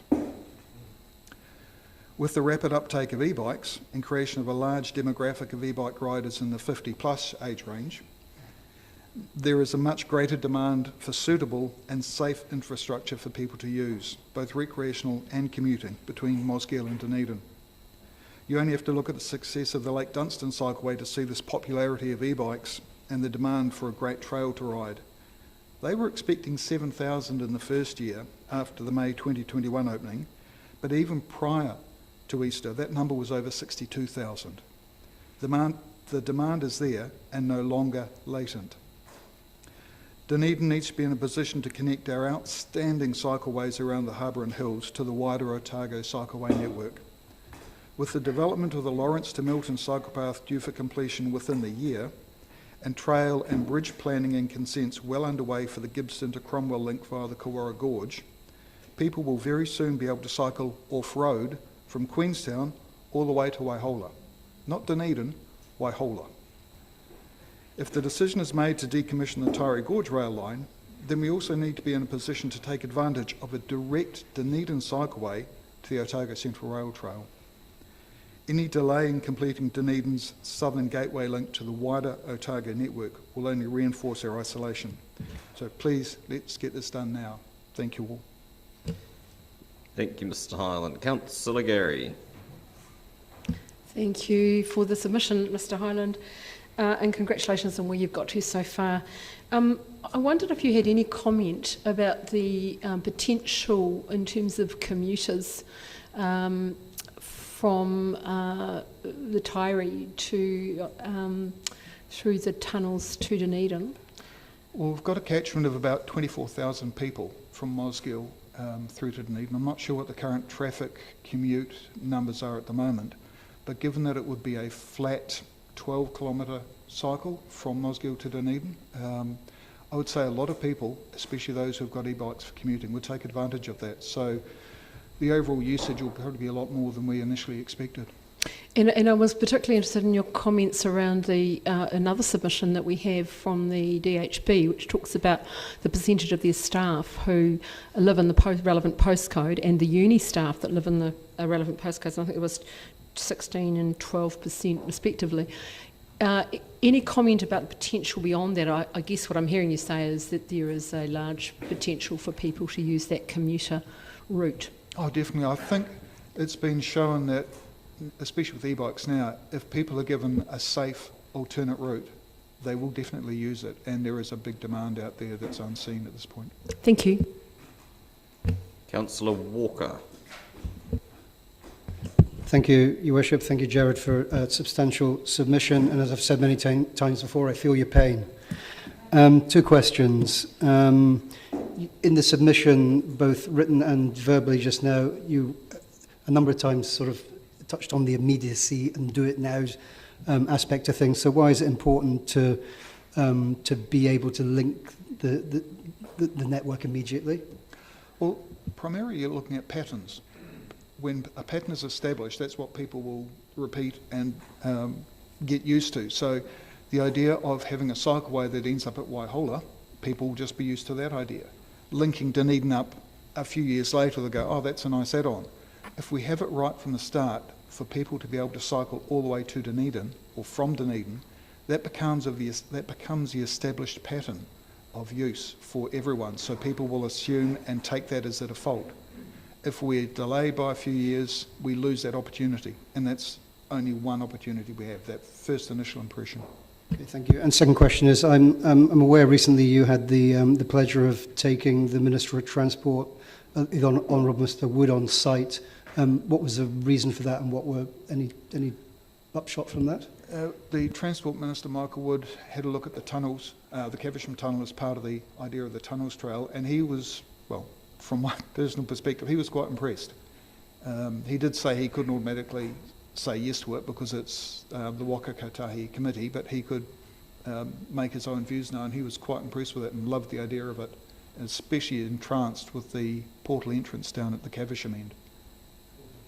Councillor Elder. Thank you, Chair. It's 37,700 who move from south to north and back again every day. And I was just wondering your comment about e-bikes and how they are enabling of biking. And I was wondering your commentary about, say, the fact that e-bikes can get people into town faster and what you thought about that. Well, given an e-bike will travel at something like 20 to 30 kph, I suspect they'll be quite congested in places, but you're looking at a 20-minute commute, 20 to 25-minute commute into town on an e-bike from Mosgiel. Now that's not a lot slower than by car, especially on the mornings where there's a lot of congestion on the road. You'd almost be just as quick. And you also mentioned the thought of connections to regional cycle trails. And I was just wondering, do you think Dunedin needs to look at a strategy around how we connect to those trails? I think Dunedin could be in the position of becoming another hub. Like Queenstown's a hub for that cycleway, Cromwell's becoming a hub. Dunedin could well be a hub, being either the destination or the starting point for both Otago Central Rail Trail, the Lower Clutha Trail and Alps to Ocean linking to Oamaru. We have a huge potential for bringing people here, once they're here, to go around the cycleways around the harbour, which is magnificent, and the hills for those who want a bit more sport, and become a real cycling mecca, cycling hub. It's quite possible, and we have the potential for it. Thank you. And finally, from Councillor Lord. Yeah, thanks, Jared. Interesting presentation. I've enjoyed it. But has there been any serious thought about a route from Waihola to Dunedin? Has anyone? I was invited to a meeting years ago. I went, and I thought there was going to be follow-up meetings, and there wasn't. But I'm just wondering what the options are, realistic ones. Yeah, I've been involved in the periphery with a couple of groups looking at those options from Waihola through to Mosgiel and linking up with the tunnels. At this stage, they are looking at going on top of the stop banks or going around through the farms. It hasn't been a lot of work done, but there are people working on it definitely. At the moment, there's a back road cycle route, so you can bike on the back roads from Waihola through to Mosgiel. It's not great because during the week you get a lot of farm traffic on those roads. So it's definitely not off-road, but there are a number of groups looking at potential off-road options that'll take you from Waihola right through to the centre of Mosgiel and would link up with this tunnels trail. So yes, you could then bike all the way from Queenstown to Caversham to the Octagon off-road. Thank you. Thanks, Jared. Appreciate it. Thank you. Mr. Dowden.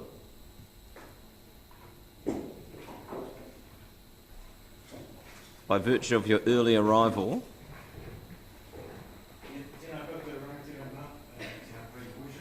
kia ora.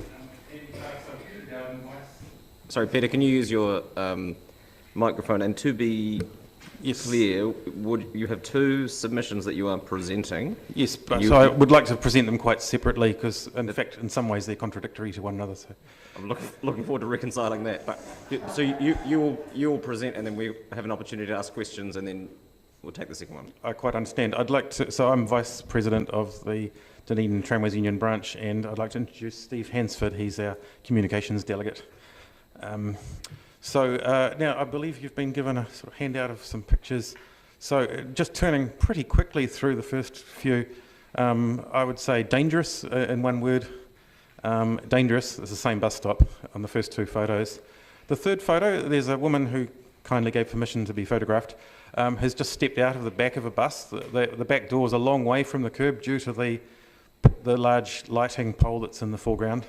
Now these two bus stops, two of about 14 that have been opened very recently by the DCC after closure, refurbishment, repaving, and then reopening. And you'll be aware from reading our submission, which is pretty clearly that at the time of roadworks and pavement repairs, that's when we would like the DCC to also review the design of a bus stop, because it's the most efficient way to get that done, the way we see it.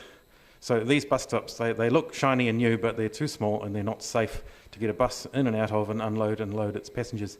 Now there is a program to do up bus stops quite separately from the general roading maintenance program, and firstly, that's fairly slow, but I know they're doing their best. But secondly, it's also quite inefficient. It's an inefficient deployment of resources and ratepayers' money, whereas doing it on the day that you're doing roadworks makes a good deal more sense in our view. So turning to the next picture, it's a sort of a long shot looking up a long way up a street. That is Ross Street in Roslyn, and I've just had a driveway put in at my place. I'd say that by the looks of it, the roadworks there, it's at least $250,000 at a guess, just off the top of my head. And there's 3 bus stops along there, all of which are inaccessible to people who are elderly, disabled, or travelling with small children, because the bus just can't snug in close to the curb. And I really want you to, when you're deliberating on our submission, I want you to consider how can it be that the City Council can spend, what I'm assuming is about $250,000, but only to the benefit of those citizens who are not disabled, elderly, or travelling with small children, but yet collect that money from all citizens. And so that's what I want you to have in your head when you deliberate our submission. And then turning to the next page, it's an excerpt from the Human Rights Act. And I would draw your attention to the fact that it is actually illegal to discriminate against people with disabilities. I believe that the City Council's policy that whenever there is roadworks, that in spite of the fact that if there's a pothole, you'll fix the pothole when you do roadworks, that's pretty much why you do it. You do put a faulty bus stop back the way it was, which to me doesn't make much sense because you aren't doing that with the potholes. And then, it's not a really difficult concept to understand. For example, you aren't thinking of putting George Street back exactly the way it was when you fixed the pipes underneath it, and you aren't thinking of putting the Mosgiel pool. You're not building a replica of the old Mosgiel pool, you're going to make a new one that's better. And we want you to make not a replica of bus stops at roadworks, but a new bus stop that is better whenever you dig up a bus stop and repave it. And drawing your attention to the Human Rights Act excerpt there, I just want you to see how close discrimination on grounds of disability is written in there, how close to discrimination on the grounds of ethnic origin and skin colour? And really, I'm not drawing a long bow here or breaching Goodwin's law. I just want to point out that the law doesn't discriminate on discrimination. All discrimination is wrong. And when you are deliberating our submission as part of the annual plan process, I want you to think about whether you really believe, or whether the City Council really believes, that some kinds of discrimination are more discriminatory than others. And then while we're quoting from legislation, if you turn to the final or penultimate page, there's a little piece there that points out that a roading authority is required, or I think the word must is used, must apply markings to a road at a bus stop. It calls it a zone for special vehicles or something like that, but it means a bus stop. And it is disturbing to come along to an annual planning hearing when I have already done so a couple of years ago to ask the same request. Would you please, Dunedin City Council, comply with the law of the land? You know, for a citizen to have to ask a unit of government to comply with the law, there's something a little bit depressing about that. And there is harm to people being caused by the DCC not complying with the legal requirement to paint yellow paint at bus stops. And this is even occurring. Of course, there are hundreds out there that have been there for years, unpainted. But the fact that you will bring in a team of road workers, engineers, and civil engineers signing off all the works when they're completed, but not actually comply with this law is a bit disturbing. And then the very final piece... that is your 5 minutes, Peter. Okay, but I'm sure you'll let me use my last sentence. I'm sure you can shoehorn it into your subsequent submission if you're unable to, but are you happy to take questions? I certainly am, yes. I have one, and there appear to be two issues. One is around the marking of existing bus stops, and that's reasonably clear. Where you are asking for them to be upgraded, and I guess I'm asking you this as a driver as much as anything else. Is the issue primarily the lack of space for the approach, i.e. that the bus stops themselves are too short to be able to get in and be adjacent to the curb in the way that... I'll take that one. I think Stephen would like to answer that, yeah. The buses we're running now, the B7 Euro 5 buses that we're currently using, they're 1.5 metres longer than anything else we've ever had. They're about 30 to 40 centimetres wider than anything we've ever had. They're great vehicles. They're here for the next 10 years or so. Basically, you can't take a square peg and put it in a round hole. And that's really the situation we've got at the moment. What it's creating, it's a safety thing. Safety for the driver, safety for the passenger, safety for the motorist. That's it. Very simple. Yeah, my hunch is going to be that there are statutory processes for making changes to parking, and so it's not quite as simple, sadly, as just we understand that. As upgrading. But we run an annual process to be able to do that. Statutory processes that you need to go through that we asked you to amend 2 years ago in an identical annual plan submission. That's fine. Yeah. Thank you. Councillor Stones.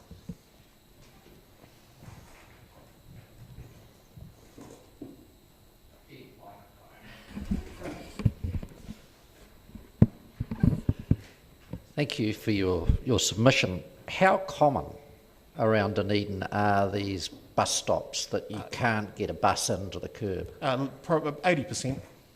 Yeah. 80%. There's nearly... majority. There's 1,100 bus stops, or maybe 1,200, but yeah, easily 800 of them. Yeah. And that's okay. We actually... We don't object to the DCC owning bus stops that you can't get a bus in and out of. We just want you to stop making brand new ones that you can't get a bus in and out of, really, when you dig up an old one. So, do you want to see the City Council have a policy to review bus stops at the time that major roadworks are occurring with a standard that says you've got to have enough room to get the bus? Yes, and the position that we've created within the union is safe. Not necessarily legal, safe. All right, so there's a bit of a compromise going on there in the background. As long as we can get the vehicle in, the passenger can get off, then that's okay. A lot of people, including the local police commander who had the front of his ute taken off by a bus on Highgate, on a bus stop that now the buses stop in the middle of Munro Street. I think we do need to do something. Thank you. But we would then need to review it every time the contract is let to a larger vehicle, right? Because that is partly what has brought us to this point, is that we have larger buses than we have previously. Yes, and an example of that could be that, for example, the Mosgiel service at the moment, needing an increase in capacity, you're looking to go to triple axle vehicles on there, 13 metres long, compared to the current 9. So yes, there's a 4 metre issue there. Yeah, at least. Not we. Yes, that is correct. Yeah. I mean, we're all of the opinion of that service, how it's growing. The gentleman prior, looking for the cycleway, we realised that transportation from Mosgiel to the city is a big thing for everyone going forward. So you do need to think about future-proofing this, yes. Yeah, thank you. Councillor Raddick. So is the Tramways Union typically consulted when bus stops are being altered and repainted for roadworks or any other purpose? No, we aren't. No. We would love to be, but... So are you suggesting that we have a policy that the Tramways Union and relevant parties are consulted when that happens? Someone, be that the company, which would also, or any, I don't think anyone's being consulted, and that's the problem. But actually, it shouldn't be necessary. There is a manual issued. There's a thing, it's called the Draft Guidelines for Public Transport Infrastructure and Facilities 2014, issued by Waikouaiti NZTA, and that if you make bus stops exactly what it says on page 28 or whatever of that document, they will be perfect. And so it's pretty straightforward. It's cookie cutter. All you got to do is do it right. And the same thing is applied to no stopping signs or traffic lights. We don't have traffic lights in Dunedin that are a different colour from the ones in Auckland. All you got to do is go by the book and everything will be fine. So in fact, we don't need to be consulted for each bus stop at all. When I was previously in the office for GoBus many years ago now, there was a standard offer for any roadwork to be coned out and a vehicle driven. And I remember myself doing it for the St Clair. We coned it, we drove it. I'm sure that applies. Yeah, it's only got to ask, can I have a bus here to do this, to see if it's going to work, and we will certainly make that happen, either the company, Tramways, or Ritchie's probably for that matter. Right, so that interaction process is very easy, you're saying, from your perspective. Thank you. Thank you. Mr. Dowden, we'll move from your presentation on behalf of the drivers to your presentation on behalf of the passengers. Yes. Okay, see you later. Mr. Hansford, thank you. Steve. Yes, so I would like to commend the previous submission as well. In some ways, it's difficult for me as a passenger advocate to grapple with the issue that bus drivers are not happy with stopping at bus stops, because of that is of course highly detrimental to passengers. So that's something that I'm personally dealing with the contradiction of. Now the bus user support group submission has also written a sort of fairly pro forma request that bus stop design be improved, but I'd actually like to draw people's attention to the inner city George Street upgrade plans, and we haven't been consulted specifically on the design of the adjacent streets to George Street, such as Great King Street, but it's really gratifying to see, and this was something that we did push for over the past couple of years with people like Kobe and with Glenn Hazelton, to ensure that there was approximately one bus stop per block, and that has been included. So around about where Kathmandu is, or the shoe warehouse, and then directly across the road near the Centre City Mall, there is a bus stop penciled in there. And so that would make bus stops roughly about as far apart along Great King Street as they currently are along George Street. Now we know that the buses on George Street bus has left the bus stop, and that was a collective decision by the community that we tried to influence, but we do want Great King Street to be a very effective bus route for people who are travelling to and from George Street. Now, To be quite honest, I need some guidance, Your Worship, on whether this is a really good opportunity to discuss the plans for Great King Street, because if you're able to advise me that there's an alternative forum coming up, I'd be happy to sort of concentrate on it there, but and keep my comments now very brief. You can use the 5 minutes and however you see fit, Peter. Yeah. Okay, so if the best way to arrive and depart an address in George Street on foot as a bus passenger, I think, is if the buses are down a street, because if you ask for directions somewhere along George Street, where's the bus stop? I'd rather not have to say to people, you go along there and there's this little alleyway between, Hallensteins and the other one, and then you walk down there and there's a bus stop sort of near the end. If you say to people, go to the next street corner and then walk down the side street and then you'll find a bus. For this reason, I'd like to recommend that all the bus stops on Great King Street are kept very close to the intersections of Hanover Street, Great King, and Frederick Street, Great King Street. That's far more legible to the public. But there's another big advantage to those of us in this room who are very fond of car parking. If you put a bus stop halfway along a block, you need to provide what engineers call an entry taper, which is a piece of real estate about the length of a bus, just for the bus to get into the bus stop.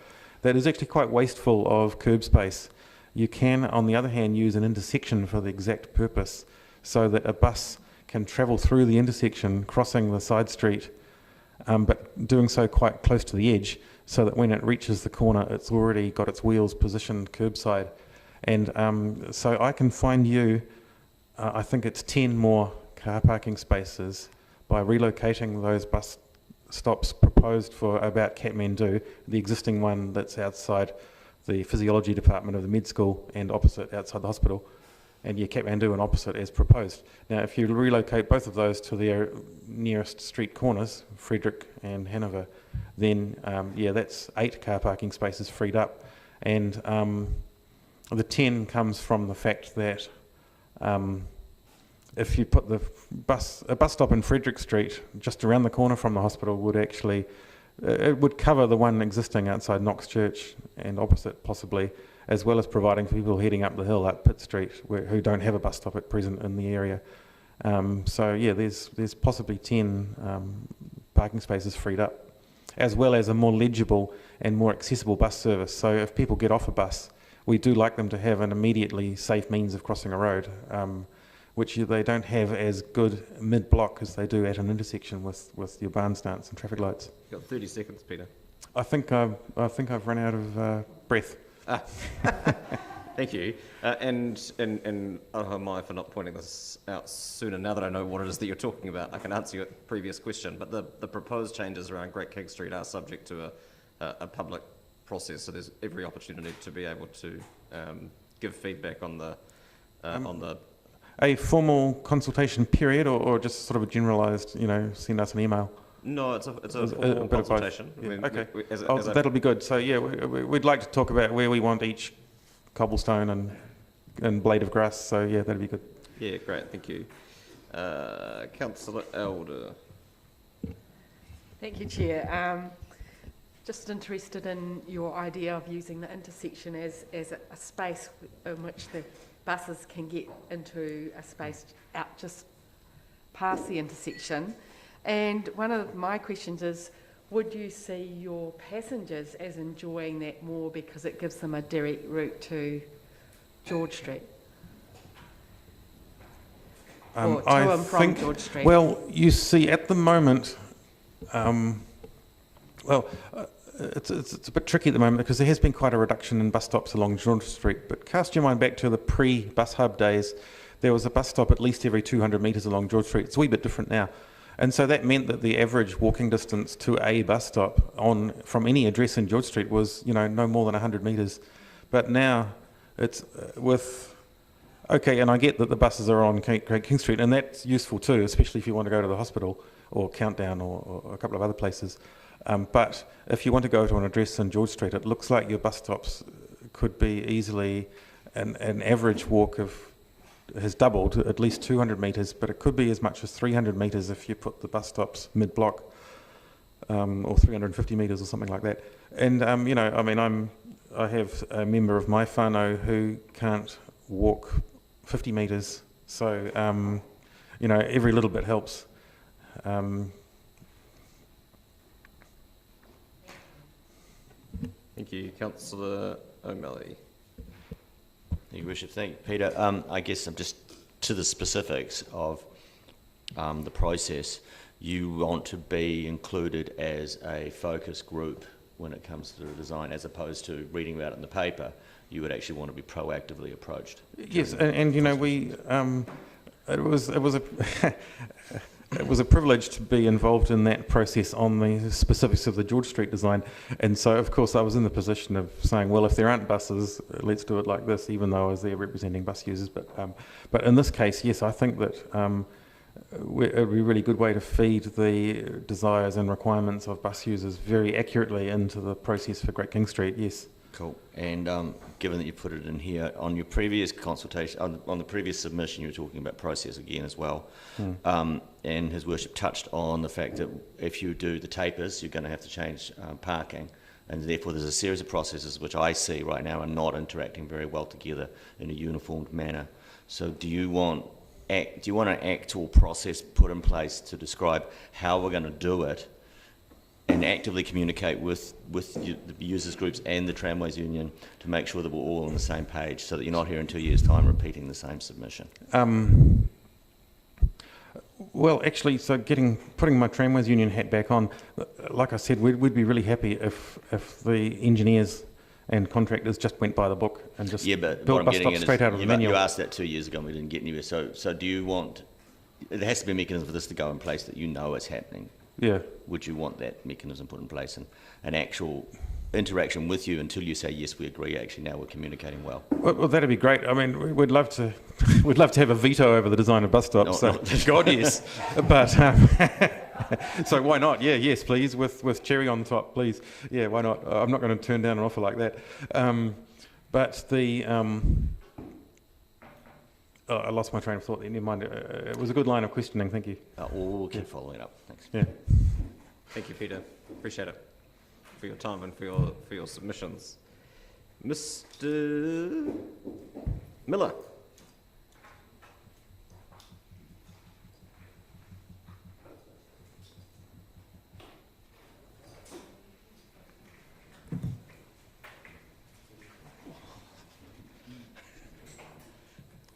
Welcome, sir. The next 5 minutes are all yours. Thank you very much. I'll take that off so it's easy to hear. The original, well, I drafted the submission with a colleague called Noel Davies, but he unfortunately was going to be presenting the submission and then fell over with COVID, so I'm here. Wanted to just embellish a little of what we've said in our relatively brief submission.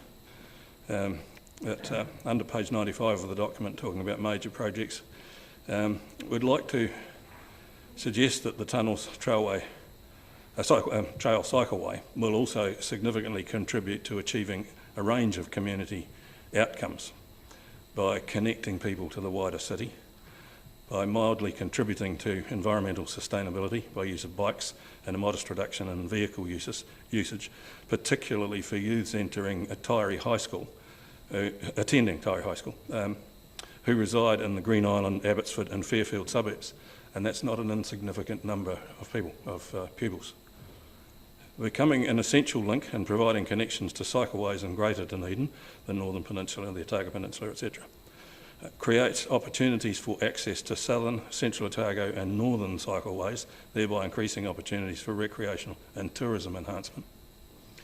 So in a strategic plan sense, the Tunnels project will potentially create jobs, business revenues and wider opportunities by attracting New Zealand and overseas visitors, make a modest contribution to the 30-year integrated transport strategy, contribute to Dunedin's environmental strategy, contribute to Dunedin's recreational strategy. And finally, if the Otago Excursion Train Trust decides the costs of maintaining the rail network between Pukerangi and Wingatui are no longer justified, then this track could become a logical and important link with the Central Otago cycle trail, and current projected but deferred maintenance costs could be applied to the development of the Tunnels Trail cycleway, which is, I know, still being finally costed. So they were the additional thoughts that I wanted to add over and above what we've said there. Excellent. Thank you. Questions, councillors? It's all very clear. You'll be able to ride a bike to Paddy Row, Chris. Thank you for the Councillor Elder. Councillor Elder's always asking questions about cycleways. Do you see the development of electric bikes as being a game changer in this space? It's certainly going to change things, and when it comes to a situation like this, which has got such a phenomenal ability to connect people from both sides, the older age groups would find it very, very encouraging on electric bikes, because it's not a challenging physical biking exercise. So that probably would be really true. Thank you. Councillor O'Malley. Mr. Miller, actually my questions relate again to budget. If we go forward with the Chain Hills Tunnel, it will come at the expense of the urban cycle connections, and they will be deferred further back because we didn't now have enough in the long-term plan for all of those cycleways. So going forward, there's a strong call for them, and there was also a call for a cycleway down to Brighton. I'm thinking in terms of a budgetary process, we're asking for this annual plan. Would you like to have something put forward where we would basically ask for some work to be done on mapping out all of the ones that haven't yet been built as establishing the cycleways system, and therefore understanding the gap we have between what we have and what we would like to have in terms of ability to deliver? Yeah, I think that would make sense. I think rather than running around doing these things on a piecemeal basis, there is an enormous gain if there was the compatibility and the linkages amongst the wider network. But in that scheme of things, the biggest contributor to the effectiveness of that linkage would probably be this particular project. And that'd be probably part of the work would be looking at the impact of each one, yeah. Thank you for your submission and your presentation, as unexpected as it may have been. Very helpful. Thank you. Something I've done before. Thank you very much. Yes. Mr. Dunstan.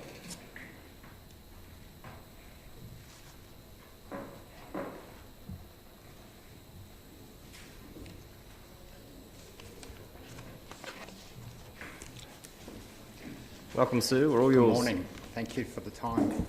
I don't think mine is as well written as the last presentation, but I'd start off with a little bit of background about myself. I own a local bike shop, passionate about cycling. I was 37 and way overweight when I got into cycling, and I see now the opportunity with the tunnel project of just opening up things, and a lot of the trend now, going back before your question about e-bikes, is massive. I think when I got into cycling, it was unusual that somebody could turn their life around, and the health benefits and that, where now we're seeing people every day buying bikes and doing that. So the health and well-being for our residents, safe access to the Taieri for Dunedin visitors and residents, Taieri residents being able to commute to town and back safely, which is great for retail business, great for tourism, great for hospitality. We're getting more cars off the road, and better for the environment, parking, and all that. We keep getting told cycling's the new golf. I think we just need to improve the golf course. Needs a bit of work done on it to make it more user-friendly. I do about 12,000 Ks a year on my bike, and it's dangerous out there. And if we can do something like this, a lot more people will take it up because it's safe. And at the moment, it's safe within a reason, but we can make it a lot better. Improve things. That's all I've got. Thank you. Are you happy to take questions? Yeah, very Excellent. happy to take there questions. are some. Councillor Gary and then Councillor Walker. Thank you for your submission, Mr Dunstan. I wondered, given your business, what other insights you might have about the ages, the demographics and the types of people that you have found are getting into cycling most recently, because it's changed, hasn't it, over time? Really interested to hear any other insights you might have. I find it really exciting. Recently we have sold an e-bike to an 86-year-old gentleman, and the bags and all, because he wants to carry his groceries and that he doesn't want to use his car, which is probably safer on a bike. But overall it's all ages, but that people getting into commuting, the bigger range of people would be, say, 60 onwards, 55 onwards. But all ages have e-bikes as well. There seems to be a bit of a mindset for some people around my age that, oh, I don't need one yet. You know, it's not that you need one, they don't need one. Thank you. Very Presbyterian. Councillor Walker. Thank you, Your Worship. Thank you, Mr Dunstan. You put me to shame. I only cycle 6,000 a year, so well done. That's very impressive, and I'm slightly overweight. I'll ask you the same question I asked Mr Highland, and it was about the immediacy. So why do you think it's important that we now connect these networks immediately? And I guess it goes to Councillor O'Malley's question about constraints on funds earlier. So why the immediacy? Just there's so many benefits there for now, what we're trying to do with the pressure on the environment. We're getting more cars, you have pressure on car parking. We're working towards fixing that. The sooner we can do this, it's a big step. I would see massive numbers of people that would commute to town, especially people that have to park away from where they work, and that it will be quicker to ride than it will be to drive. So that incentive will be quite massive. And I understand you have pressure on finances and stuff, but the sooner we could do it, the better, before I'm too old to get the benefit of it. Thank you. Councillor Van der Vis. I liked your idea that cycling might be the new golf. Are you aware that golf actually stands for gentlemen only, ladies forbidden? No. Are you also aware, when you say that it's probably safer on a bike, that if you go to www.cyclinguphill.com and have a look at the relative different forms of risk in transport, that you're actually 40 times more likely to have a fatality on a pedal cycle than you are in a car? Councillor, Mr Dunstan was speaking to, speaking to the experience of one individual customer. Sorry, I've asked the gentleman a question. I'd like to hear his answer, Your Worship. And how it was safer for that individual, but carry on. I'm not aware of that statistic at all, but right. that goes towards getting this done and making it safer, does it not? Well, they've spent a lot of money in the UK trying to make it safer and failed, but I'm happy to send you the link if you would give me an email address. Yes, ray@cycleworld.co.nz. Cool, thank you. Thank you, Mr Dunstan. Appreciate your submission and your time this morning. Thanks Thank you. for the time. Mr Hornblow.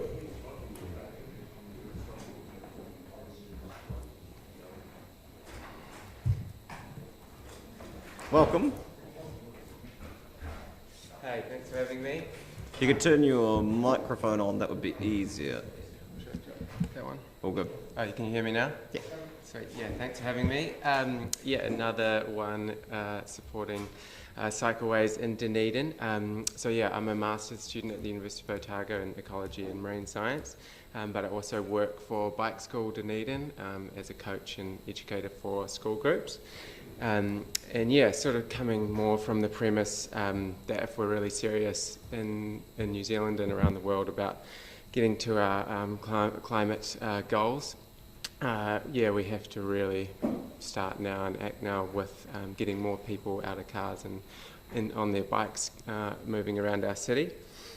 And yeah, if we need more motivation for that, there was another research out from the Climate Commission yesterday that it's happening twice as fast as we thought with sea level rise. So we need to really get onto it now. Yeah, and so with my experience working with school groups in Dunedin, it's actually really scary, like taking them sometimes for the first time out on the road. From the school, we take them out to teach them, how to move safely on the road, and not only scary for in terms of interacting with cars, but also just the fact that they're growing up in a city like this where they don't have the option of having a sustainable method of transport around the city. So I think it would be really empowering for them growing up having the option to do it sustainably. So yeah, there's some really good projects which I'd be keen to support, like the Tunnels project, and yeah, just getting it done as soon as possible, and increasing the Cyclist Way budget would be awesome. I live out in sort of the St Clair, St Kilda area, South Dunedin, sort of moved around that the last 5 years in that sort of area, and I think it is lacking cycleways out there as well. Yeah, especially sort of Hillside Road, Forbury, those sorts of areas are really unsafe for biking, a lot of car traffic.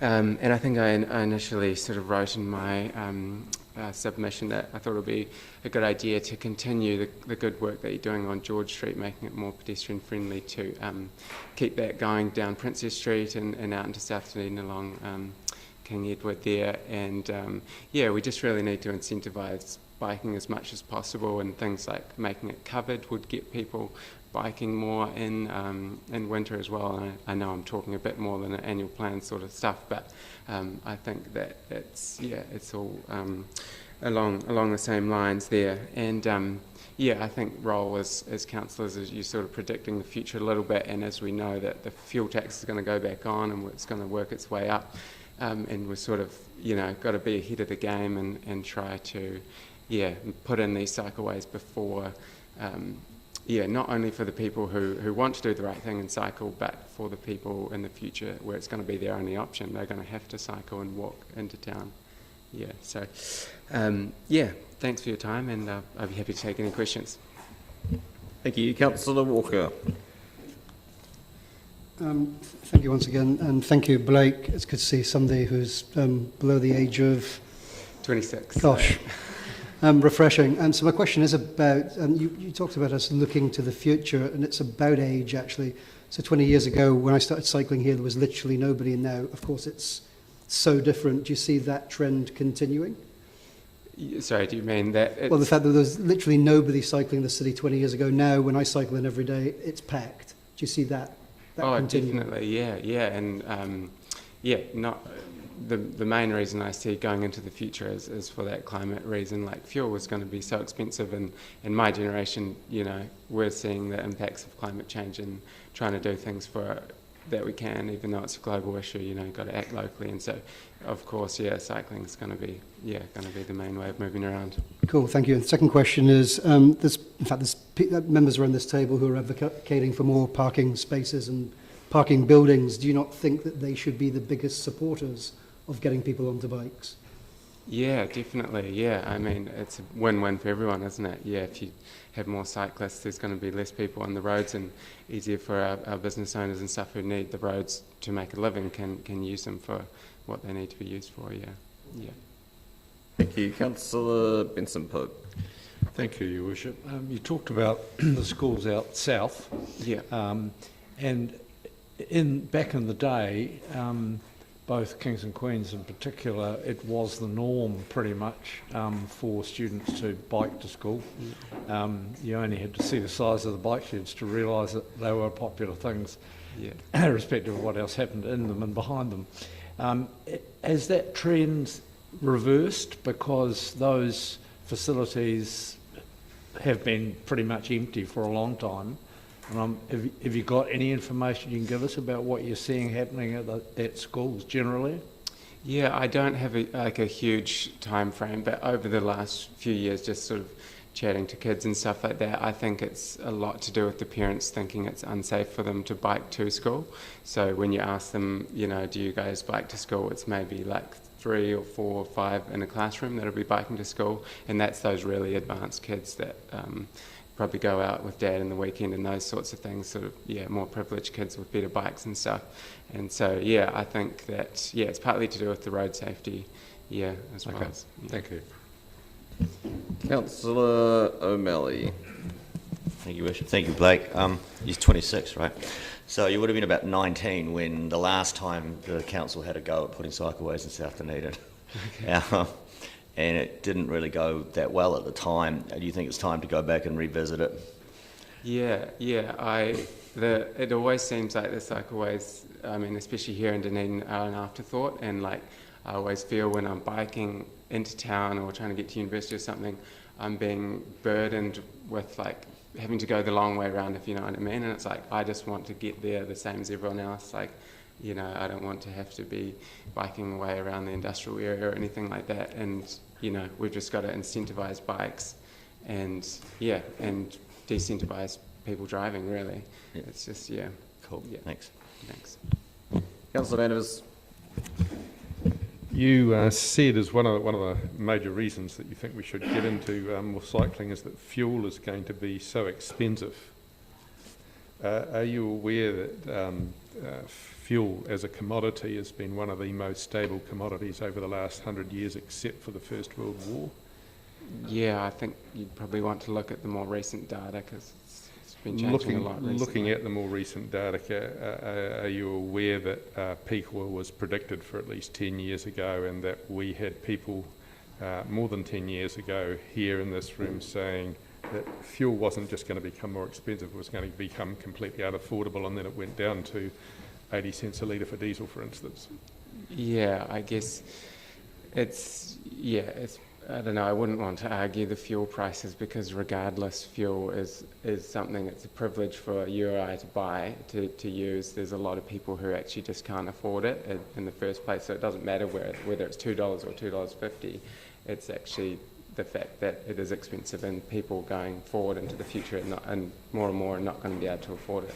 Looking forward to going into the future, do you not see a role, a major and increasing role for EVs where the fuel price is 25% less than current fossil fuel? Yeah, I do, but the same point would stand that it would be a privilege to buy an EV. Not many people in New Zealand are going to be able to afford EVs. Right. Are you aware that you can buy a Nissan Leaf for about $6,000 these days? That's actually not true. I've just been looking online at it's actually, that's what one went for down at Turner's only a month ago. Oh, Councillor, this is, we've moved into the realm of discussion as opposed to asking questions of the submission. Okay, fine. And thank you for thank you, Mr. Hornblow, for your submission and presentation. Cool. Thanks for your time. Mr. Ford, if it's not too brazen of us to invite you slightly earlier than you were anticipating, we're free now.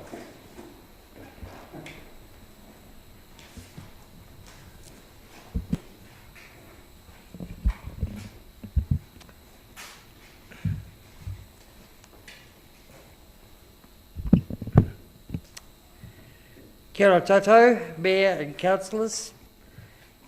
Wonderful to see you all in person again after so long. First of all, we welcome this opportunity, obviously, to submit on the annual plan 2022-23, and we note that the Council is not conducting a full annual plan review process this year, given that there are no substantial changes mooted from the 10-year plan, so we do acknowledge that. Amongst the items that we wish to, as we stated in our submission, give praise to the Council for are as follows: that we are very happy about the George Street CBD retail quarter redevelopment, which will make the area a far more accessible one. We're very pleased about the new toilet upgrades, and particularly look forward to seeing the new Changing Places toilet installed later this year. The new Dunedin South Library is about to commence construction, and we note that, amongst others, John Marrable has been involved in that process as a disabled person with lived experience, and we look forward excuse me, to seeing that vision realised. The first of the new proposed playground upgrades in Bathgate Park look pretty promising in terms of having accessible play equipment installed, and I see Councillor Elder nodding there. And also we particularly welcome the commitment to construct all new council housing to universal design standards, and to ensure that at least 10% of those are fully accessible, with the rest able to be converted to universal design over time as the need arises. Now, I wish to proceed very quickly to remind councillors of our key recommendations.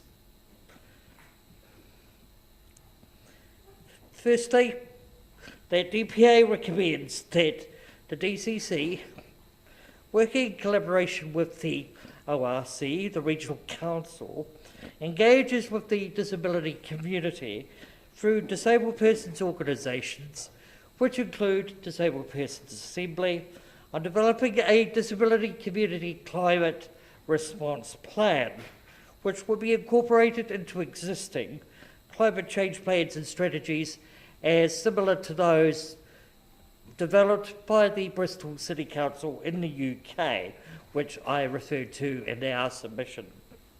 The second is that DPA recommends that the DCC establish an environmental and accessibility performance fund to incentivise the planning and construction by private and organisationally based developers of environmentally friendly and universally designed housing and public buildings and spaces.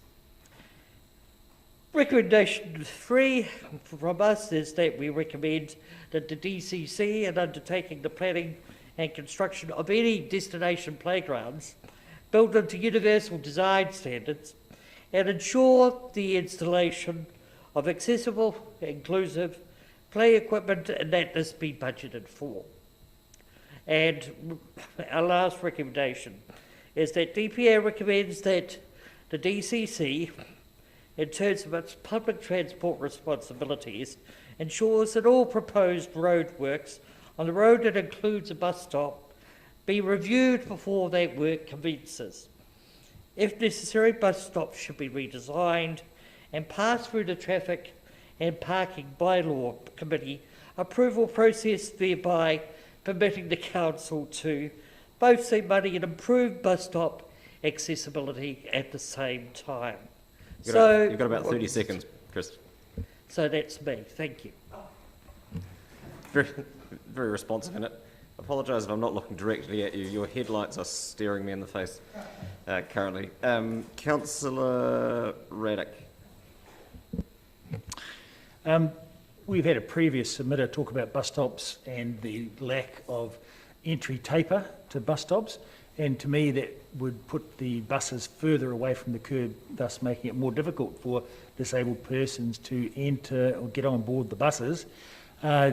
Is that in line with what you are saying in terms of bus stop design? More or less, yes. So making sure that there's enough space, that there is unobstructed space, and that the excuse me, the height between the curb and the bus itself, when it's able to kneel, is not so much as to produce a very steep gradient. For example, I think I've recounted this before, but I was at a bus demonstration day held by the ORC some years ago, and I recall being able to go up onto the bus, but given where it was parked on the footpath, it was a very steep gradient going down. It presented safety issues for me and thereby eroded my confidence in being able to use buses. Well, that's interesting. At that day, clearly you couldn't get on the bus, and was that taken into account with the redesign of that bus stop? Was anything done about that? That's right. I think it was more due to the fact that, yes, I could get on the bus. I just would like to reiterate that. But getting off is an issue, given the gradient and the safety issues that presented. Great, thank you. Councillor Gary. Thank you, Worship.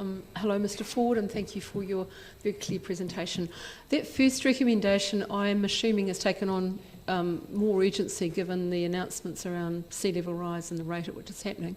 But I just wanted to check in with you that the process used for the George Street collaboration and consultation with the disability community, are you looking for a similar kind of collaboration on these kinds of issues? On the first recommendation? Yes. Yes, certainly. I think that would be really good with disabled persons organisations like DPA being a part of that. Now, disabled persons organisations are recognised as being part of the DPO coalition, what's known as the Disabled Persons Organisations Coalition, and they comprise, at the top of my head, People First, Te Whātearoa, and also the Kapo Māori, which is a Māori disabled organisation, and also, if my memory serves me, there are about 7. I can't remember them all off the top of my head, but I can provide a list if requested. So I guess what I'm wanting to check, that collaboration around George Street, I understand, was really effective in terms of, and you were satisfied with that in terms of the engagement and so forth, and so using that kind of model? I think using that kind of model and reaching out to the wider disability community would be really important. Excellent. Thank you very much. Councillor Lord. Thank you, Mayor.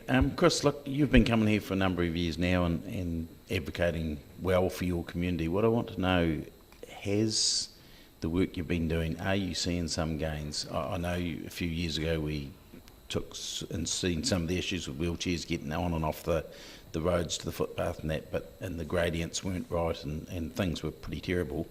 Have you seen some improvements, and are you feeling that we're listening to some of what you say at least?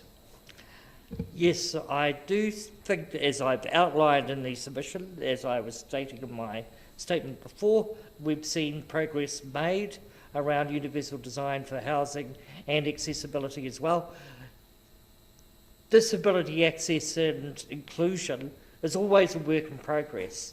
There is always more to do, and we've outlined in this submission, as we have in others, that there are still areas that the Council needs to work on. We work on those through the Disability Issues Advisory Group, chaired most ably by Councillor Alder, which comprises, in the vast majority, disabled people and representatives of disabled persons organisations like DPA and People First. So we're really always pushing the Council to do more, do better.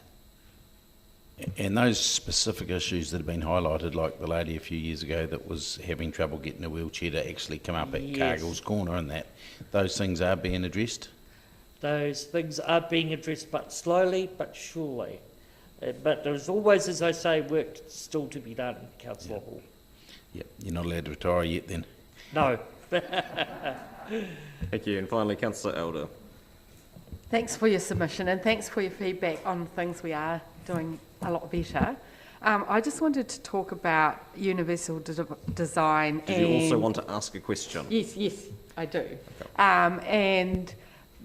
Through the planning department and building new houses, do you see a way forward in encouraging planning and building to encourage universal design? Is there any examples of places who do that? Yes, as in recommendation 2, I'd just like to reiterate that to councillors, and thank you, Councillor Alder, for that question. We recommend that the DCC obviously establish an environmental and accessibility performance fund to incentivise the planning and construction by private and other organisational developers of universal design housing. Now, this refers to a fund which is being set up by the Wellington City Council in place of their capital remissions of capital charges and all of those sorts of things. This could be an alternative. We'd like to signal that as something that could be included in the next 10-year plan to foreshadow that, because I think it would be an excellent development if Dunedin were to follow in Wellington's footsteps, and it was actually proposed by a city councillor who is a very strong ally of the disability community and some other councillors in Wellington. And as I deal with local government submissions for DPA, I made a submission to Wellington City Council, and we, as DPA, supported this up there. So we'd like to see it down in Dunedin as well.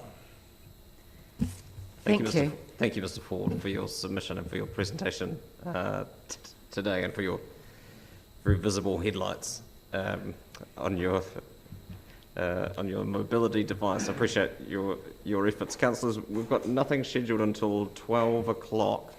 I'll hold off on adjourning the meeting until then to give the submitter at 12 o'clock the opportunity to present, so don't go anywhere far until then.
That we adjourn the meeting through until 1:05. Seconded, Councillor Walker. All those in favour? Those against it? That's agreed. Thank you.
Minutes after 1, so we'll get back underway and welcome Mr. Schofield and Mr. Craig to come and speak to their submission.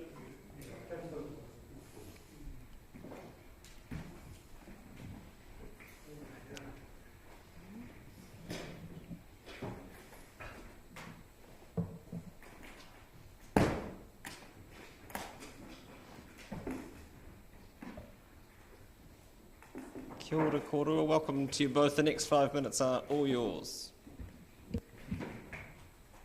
Thank you. Everybody hear me?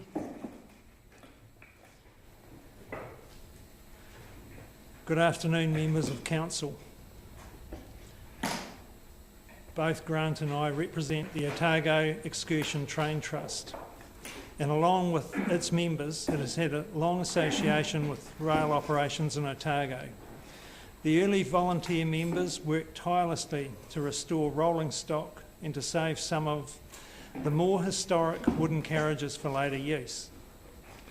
These wooden carriages, which are certified to run on the main line, that is, the Kiwi Rail network, as part of the attraction of these restored passenger cars, are often the most sought after by rail enthusiasts to travel on. The people of Otago in the early 90s gave an enormous amount of money to secure the line between North Taieri and Middlemarch. Otherwise, this treasure would have been lost.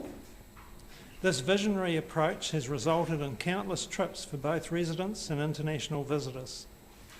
From the 1990s up until March 2020, the Otago Excursion Train Trust were a minority shareholder in Dunedin Railways, which at that time was encouraged to hand over its 28% shareholding in return for a token dollar amount. At the time of the first COVID-19 lockdown, the council was far-sighted in rightly deciding to mothball operations rather than closing it completely. However, we believe that time has passed, and now the Excursion Train Trust has a very real desire to assist Dunedin Railways become fully operational again. The preservation of the Taieri Gorge line to Middlemarch will be seen by generations following as a very good investment that encourages people to travel, see scenery and river gorges that would otherwise be hidden. This trip has become one of the key reasons cruise ships call to Port Chalmers, which has brought added wealth to our region. There is also no doubt that there is strong support in the community for the train to continue. As with all railways, the maintenance cost is significant, and a budgeted investment will need to be spent on the Taieri Gorge track to ensure that its assets are able to be utilised to their fullest extent. The Train Trust wishes to be considered as a group with vast operational railway expertise and experience that can and will run the operational side of the railways. Both this line to Middlemarch and the North Line to Oamaru, in our opinion, are to be viewed as key components in the long-term tourism plan for this city. Dunedin has always been in the forefront of keeping historic architecture and the restoration rather than the demolition of older buildings, and that strategy has served our city well. Similarly, retaining and maintaining the railway is in keeping with the heritage value of the city. The region has benefited greatly via the railway, and the retention of the rail and all of its assets will continue to be one of the premier attractions in gaining tourist dollars to return to this location. However, there is much work to be done before the tourists return, and it's now time to set a sustainable plan utilising all of our strengths and time to get going. Thank you. Thank you. Councillor Lord. Yeah, thanks, Murray. In your presentation, you've said now's the time to start spending some money. Do you have I recognise that like the library, like the swimming pool, there are lots of things that we simply do subsidise. They're not standalone. How much do you think as a ratepayer you'd be prepared to pay to continue the maintenance of the line and to keep the trains running. Well, I can tell you, Mike, what we believe is the total amount that needs to be invested in the track to keep it running, and that would be 10 million over 10 years. Yeah. Now, what that equates to me as an individual ratepayer, I'm not sure, but it obviously would account for something. It's probably So, 0.75% per year. 3/4? Yeah. Well, I'd be willing to pay that, but then yeah, I'm only speaking from a biased point of view. Yeah. But I also do, I believe, pay towards the library, the museum, and things that I don't utilise, which I'm really happy to have in the city. So yeah, that's a disclaimer. Councillor Reddick. I'd just like to inquire further about that estimate of 10 million in 10 years. So $1 million a year, you think? Has that been professionally arrived at by, rail experts, track experts, bridge maintenance experts, so that, what confidence do you have and can we have in those figures? Can I pass that question over to Grant, who Grant has been the operations manager at Dunedin Railways over many, many years, and I would defer to him to answer that question. Since the company was put into mothball, there's been 2 track reports done, one funded by Dunedin Railways and one funded by the Otago Excursion Train Trust. Excuse me, and both have come out saying that there's less maintenance required than the original report that the holdings put up to close the company down. So it has been investigated, and yeah, there's a bit of the worst bit of the tracks between Pukerangi and Middlemarch, but it's not. It's able to be fixed. Okay, great. So I've got thank you. Subsidiary question to that is, what are the possibilities from where you're sitting now of that cost recovery? So what are the possibilities of recovering that $1 million a year from use of the track? That's an interesting one. Railways don't make a hell of a lot of money. If you look at Kia Rail, they have to have heavy investment by the government. But eventually, after that initial 10 years of $1 million a year, it should be self-sustainable. And not going by the model that it was before and utilising things like the trust, we can go and get other money for other sources to help fund the railway. Okay, so if we could call that a capital investment, thereafter in 10 years' time, the tracks are brought up to a certain standard. What would be the operational investment on an annual basis to maintain it in the manner it needs to be maintained? Do you have a rough estimate of that? And following on from that, what is the chance of being able to recover that cost operationally? Probably around about 200,000 to $500,000 a year, probably to maintain. Remember, it's not just the track; it's all your rolling stock and your locomotives. You can't take a 64-ton loco down to your local garage to fix. And Dunedin Railways was doing that right up to COVID. You're saying after that 10-year capital investment, operational expenses would be coverable, because we do know the history is of OPEX being covered, yes. It depends on the market. Cruise ships, people said the Dunedin Railways relied a lot on the cruise ships, and it did, because that's where the money was, and that's where the customers came from. So we have to look at our different markets, do things differently, what we need to do, try and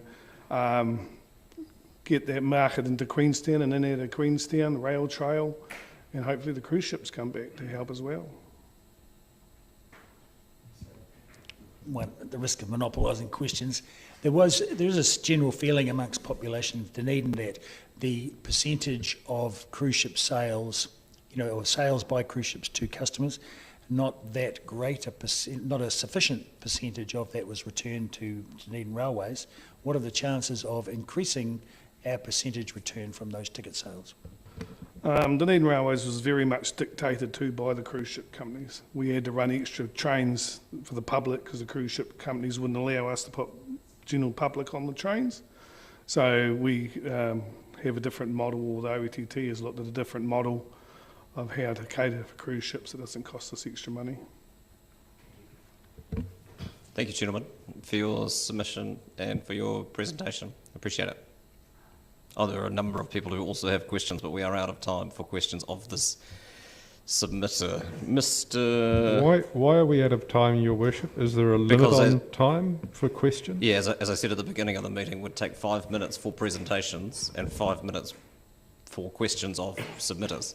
And we've done that. Is that your personal decision, or is It is that my personal decision, yes, so that we can keep on track, because people have scheduled times to be able to present to us, and we owe it to them for them to be able to do that at their scheduled time. Mr. Burrow, welcome.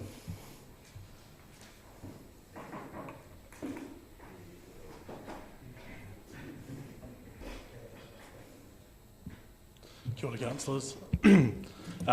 Yeah, thanks for the opportunity to come today and speak to my proposal. I guess which is on behalf of the St Clair Surf Club and I guess the wider surf lifesaving community as well. Obviously, a lot of thanks goes to staff for the work they continue to do to support surf lifesaving activities in the area, especially supporting our regional guard program, which means our beaches are patrolled during the summer weekdays, and also the current support they give us around our Wednesday night swimming program. I guess the reason why I felt compelled to put a submission together, and I've tried to make it as concise as possible because I know how much you guys receive over this annual plan process, is I guess through previous conversations with staff, as they've indicated that we need to go through this process to get support to get subsidised swimming for our lifeguards. And I guess the reason why we want to go down to the approaches, and it was raised by Councillor Gary at the initial meeting, is around, I guess, some of the unintended consequences around when we have price rises. And we've just come out of a summer where we've had the most drownings on New Zealand beaches and waterways. And I guess one of those factors is swimming ability across our country. And obviously, it's not the job of the council solely to help improve that, but we do know that cost is a barrier for people getting into the pool, and lifeguards aren't immune to that. I guess I've tried to highlight in here that we have 193 active lifeguards in our Otago area, DCC catchment, and of which those lifeguards did over 4,000 preventative actions and 6,400 patrolling hours during the season, you know what I mean? So we have a lot of lifeguards that give up a significant portion of their time to keep our community safe.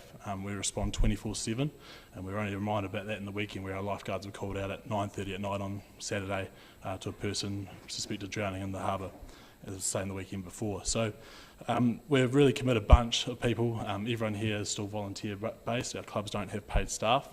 And I guess, yeah, we're seeking your support to work with Surf Life Saving New Zealand staff to find a proposal where we can help our lifeguards get in the pool and keep their fitness up. And we do know that fitter, faster lifeguards save life.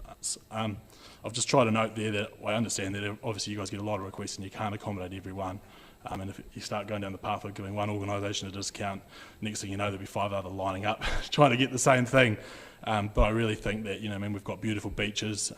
We have a really great cohort of people that get out and enjoy it, but we've got to make sure they're safe, right? We don't want to end up at a place where people drown on our beaches, and we have a shared responsibility to do that, not just as lifeguards, but as a community, to keep each other safe. So, yeah, hopefully you've had time to read it. I've tried to keep it as concise as possible, but open to any questions that you may have. Thank you. Councillor Gary. Oh, thank you, Mr. Burrow. I wanted to ask about, do you consider this is the most effective way we can support saving lives? Because, you've mentioned the increasing numbers of drownings over the summer and how shocking that's been. I mean, there's a whole lot of different ways we might address that as a council, but would it be your view this is the most effective way to do so? It's probably not the most effective way. It's certainly an important tool. Obviously, one of our main forms of rescue is swimming, so responding by that is important. I know historically we've tried to work with staff around increasing our regional guard budget to look at patrolling, especially Tomahawk Beach, because we know that, especially when the southerly blows, that's a really popular beach, and when previously you could drive on it, a lot of people would go there. But again, it's a budget constraint thing. We're extending our program, it costs us to be bought by someone. The recent Taieri Mouth camera project has given some good confidence in what else we can do with cameras, especially around that Lawyers Head area, looking over that Tomahawk Beach and the St Kilda Beach, which are our two most dangerous beaches at the moment. So we are trying to work on it, but I think, yeah, this would be a tool, but it's probably not the most important. Thank you, that's helpful. And my other question is around who are the lifeguards? Are they young students or who are they? It's quite interesting, I think, and I'm sure most people here are involved in some sort of volunteer aspect in life. Volunteerism is a dying thing. Obviously, we have a natural attrition of lifeguards from 14 to 18 while they're school students and they come through the junior surf program. And we're seeing a resurgence in lifeguards kind of 40 plus as they come back as masters athletes and as parents. We do struggle with the 20 to 30 year olds, and that's no fault of anyone's, but it's just a natural, I guess people leave for university and find other interests and get into the family stage of life. But, yeah. Thank you for the work you do. Thank you for your submission. Councillor Walker. Thank you, Your Worship. Thank you, Cam, for the submission which has been read. I'm assuming straight off that all lifesavers can swim. Yeah, so there's a minimum Great, standard. okay, yeah. cool. I was getting a bit worried reading it. Need swimming lessons. I think the request, correct me if I'm wrong, is it's currently $7.20 a swim, and the request is for the concession charge. How much is that concession charge? Off the top of my head, it'd be about $3.40. But don't Oh, so it's significant. Yeah, difference. it's a significant difference. Yeah. And how much is I presume there's a season pass for the. Yeah, off the top of my head, I'll be clutching at straws there, but I think it'd be circa 500 probably. Right. Okay. So the concession is significant. Thank you. Yeah. And again, that's just the mechanism that would be probably the easiest to administer, I'd say. Councillor Reddick. I was going to ask, well, I'd still like to ask a similar question to Councillor Walker. You're saying a concession swim, so that's the same as a concession pass that already exists at Moana-Pool? Yeah, so again, I think the concession rate currently is reserved for gold cards and some other organisations. Yes, students and gold cards. Yeah, so I just think that something like that is the easiest way to... Yeah, well, it is students as well, gold cards, so student pass would be a reasonable thing. Yeah. And you'd be happy with that as opposed to a free swim? Or? I think, I mean, at this level, I think all I'd be asking council to do is give support to staff to talk to a Surf Life Saving New Zealand staff around it. You know, I mean, at a governance level, I think the staff need the direction from council and then they'll work out the nitty-gritty details. It's just some sort of workable arrangement, I think, would be great. Okay, so, and just slightly off the money, I have observed preventable actions taking place and personally have seen people saved from drowning. When you talk about 4,000 per year, can you describe what they amount to? What do they look like? Preventive actions are all range of things. So I guess obviously we would put our flags on patrol as a preventive action itself because we're trying to save people from going into where the rips are. Often talking to members of the public around where they're swimming, why they're swimming, where they are, trying to help them identify rips, obviously trying to educate the public. All those kind of wee interactions where we're trying to, I guess, stop people getting into a situation where they're rescued. We define as a preventable action, so patrols record that throughout. Thank you. Awesome. Thank you, Mr. Burrows. Thank you very much. Appreciate it. Ms. Brown. Ms. Korkova.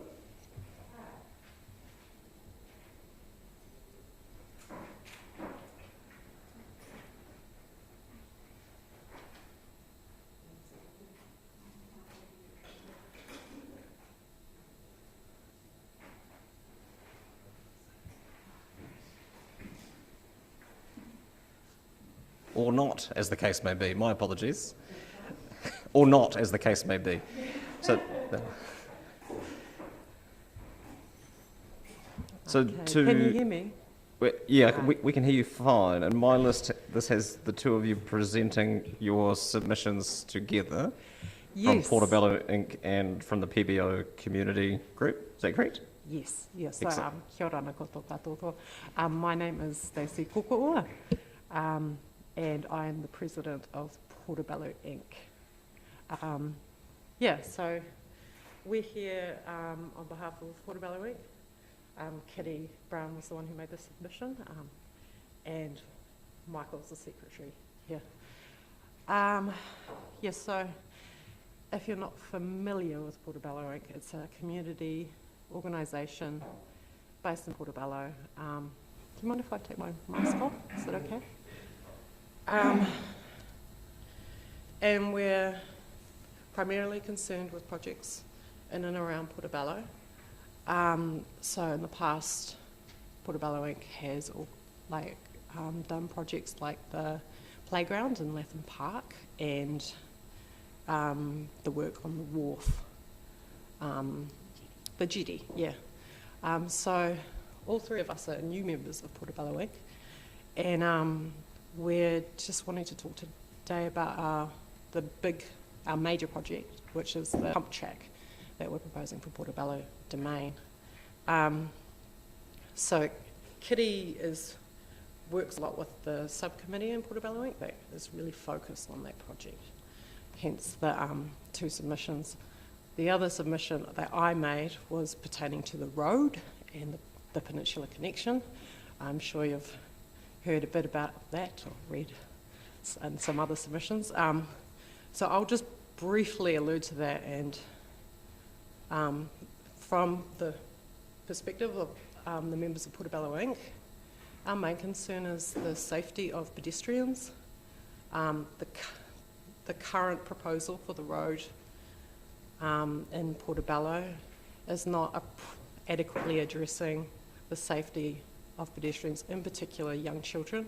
We have a lot of young families moving into Portobello, and as whānau, we're concerned with wanting our children to walk to school. We want them to grow up like that. Currently, the school and the roading is arranged in a way where we are more often than not having to drive our children to school. It's essentially 300 to 500 metres. And it's not future-proofing. We want to have roads that are adequately resourced so a child can walk safely to school, especially if it's around the corner. But I'll move on to the pump track. Just briefly, if you haven't looked, if you wanted some more explanation about what it is, if you can imagine a BMX track, except it's sealed. So it's essentially, compared to your average BMX track, it's lower maintenance and it's an all-weather facility. Also, unlike a BMX track, which is quite challenging for your average cyclist, it has a more gentle undulation so that a rider on a scooter, roller skates, skateboard, anything, will be able to kind of generate their own momentum. So it caters to all levels.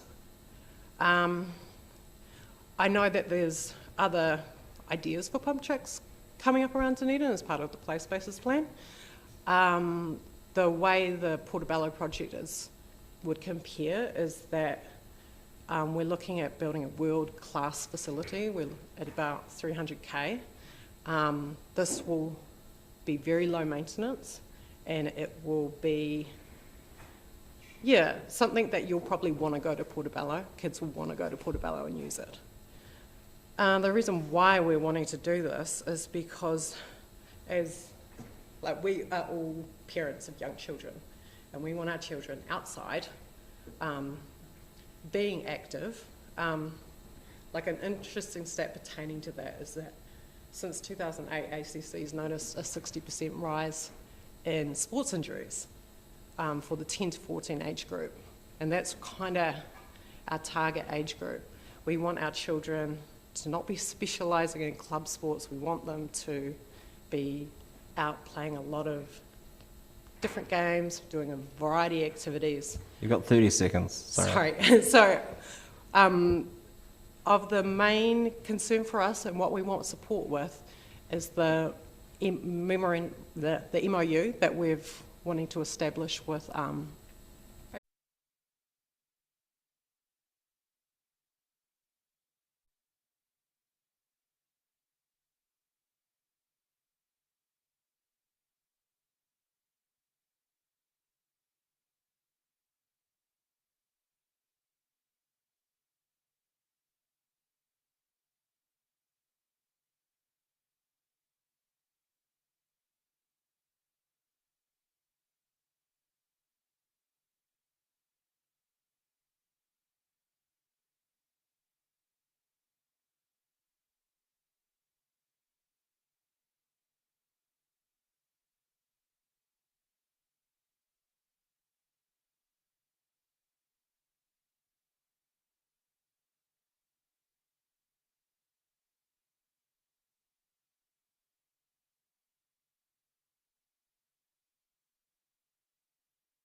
going by the front page of the paper, you've already heard this a number of times, so and it's just reinforcing the when you guys have the unenviable job of trying to meet all our wishes and from your bottomless pit of ratepayers' money, which doesn't exist, please don't be tempted to cut back on what's finally got over the line.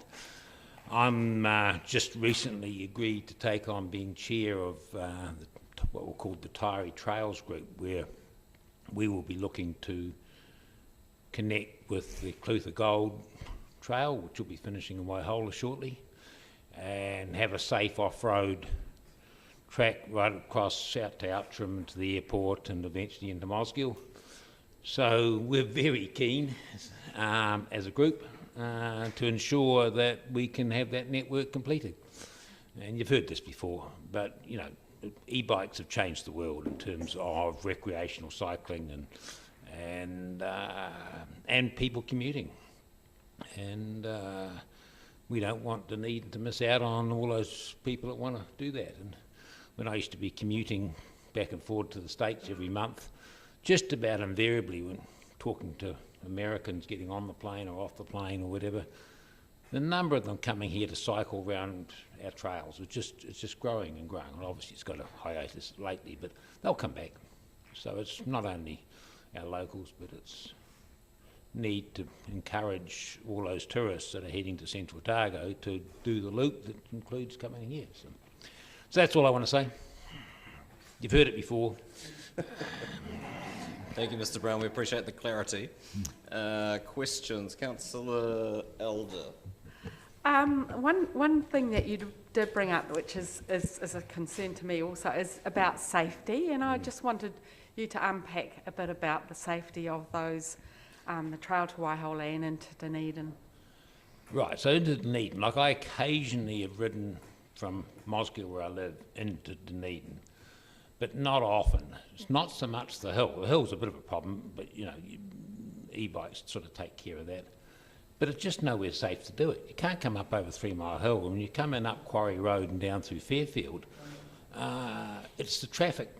You know, you're fine down through Fairfield, but it's not a hell lot of fun coming over the overbridge at the top of the motorway out of Mosgiel and then down round the old road when a dirty great city council bus goes past and that. Not that they're not courteous and everything else, but look, there's a number of people I know, they just don't ride it. It's off-putting, and so we just don't ride it. That's in essence of it. And coming across the Taieri, I ride on the Taieri a lot, but I avoid the roads that are more popular because they've got dirty great drains at each side of them, and the only way to stop someone trying to push you off the road is you actually right out in the middle of the left-hand lane. So if someone's coming up behind you, they just can't pass you. Because if you pull over left, it's just, frightening. And even for me, and so there's a shitload of people, there's an awful lot of people that just won't ride it. So, yeah, we will find, like I've got a submission into the Regional Council about being able to get access to the floodways, flood banks, which hopefully we will. We've got a lot of farmers already supporting it for coming across the flood banks, so it'll be great. So have you heard of any incidences where, you know, anecdotally people have actually injured themselves or... I could make some stories up, but I probably... No, I haven't heard of anybody that's actually been hurt. Well, no, I think I probably have. I just can't recall. But we just don't ride them. That's the issue. Councillor O'Malley. Your Worship, thanks, Colin. Nice and brief. And you're right, you don't need to repeat. But I'm just going to ask a question which is related to the funding and our long-term planning and stuff. The Chain Hills Tunnel probably wouldn't have got funded if it wasn't on the Regional Land Transport Plan, and there's a lot of background work that needs to get before we get to that plan. And what I am noticing from people coming is we still don't have a fully filled out cycleway map what is in existence, what's being built and what needs to be done. So if we were to look for, in this annual plan, some way of funding, generating that kind of map for the purposes of making sure that these things get planned for correctly and get funded correctly, I assume you'd be supportive of that activity? Yes, I would. Cool, Yeah. thanks. Councillor Reddick. So I'm just curious as to the state of play with the ORC regarding using the top of stop banks, because it seemed to me that there is a bit of enthusiasm there for that, but not entirely.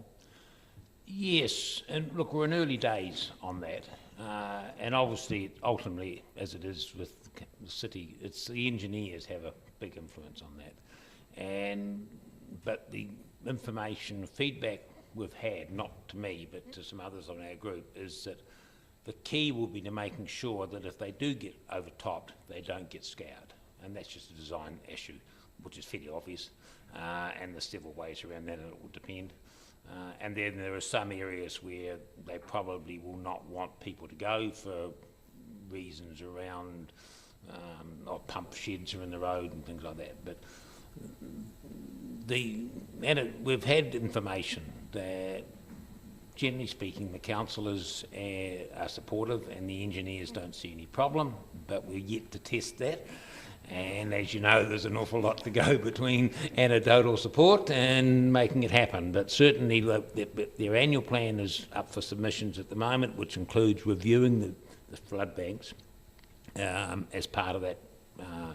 So we've submitted on that, and then they have a bylaw around access to, or bylaws around all of their flood banks, which submission's closed today, actually. We will succeed in that. Councillor Gary. Thank you, Worship. Mr Brown, thank you for your submission. Others have mentioned this in passing, and you did kind of as well. The idea of Dunedin as a cycling hub. Do you have any further comments to make about that potential? Oh, I think it's great. Like, Rotorua is the place to go in New Zealand at the moment, as you're probably aware. But, you know, the Mountain Bike Club have done a huge amount of great work over there. We've got some great trails already, and it's just that they're too isolated. But toss in, when we finish down the harbour, that is an absolute fantastic ride. And once the loop is completed, because it's a bit of a pain going up over those hills down there at the moment, yeah, we've got reasons for New Zealanders, Australians, and Americans to want to come here, because there's enough content to justify it. And so this is just part of it. Thank you. Like, obviously, sorry, it wasn't quite your question, but cycling around the Dunedin city is not easy, is it? Like, I know you've done work on putting cycleways and that in, but they're a prick of a thing to use, really. And you've got to be keen. You've got to have a reason to actually want to ride that bit of road, which people do, and that's great, because it's certainly a shitload safer than it wouldn't be. But we can only do what, coming back to Jim's question, you can only do the best you can to make it suitable for people being able to ride there.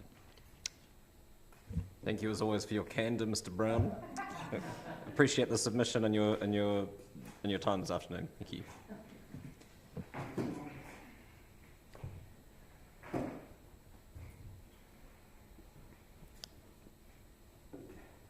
Kevin Wood hasn't magically appeared.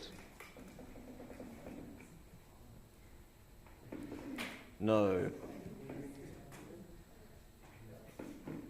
At this stage, our next submitter is, we have a brace of submitters by Zoom at 2:45, and then Mr Miller, who's scheduled to appear at 3:30, will make it as soon as he can after a meeting that finishes at 3 o'clock to try and come early, because Dr Macmillan isn't presenting in advance of him. So that's where we're at for the rest of the afternoon. I'll move that we adjourn the meeting until 2:40, seconded Councillor Gary. All those in favour?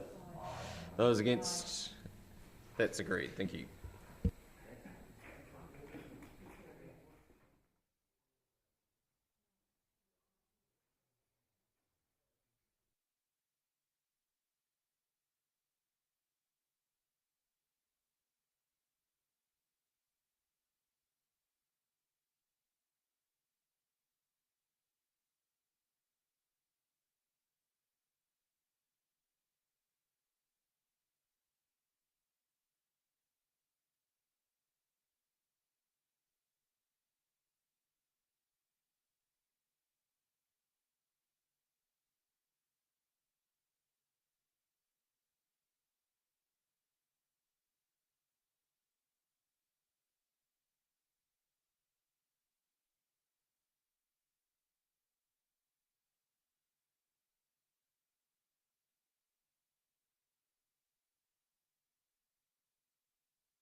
Next submitter, first of two appearing by Zoom, Councillor, is Karen Anderson.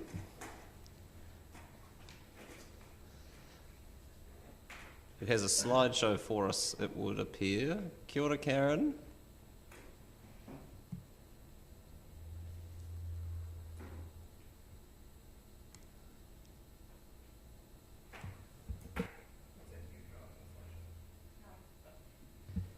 Can you hear us, Karen?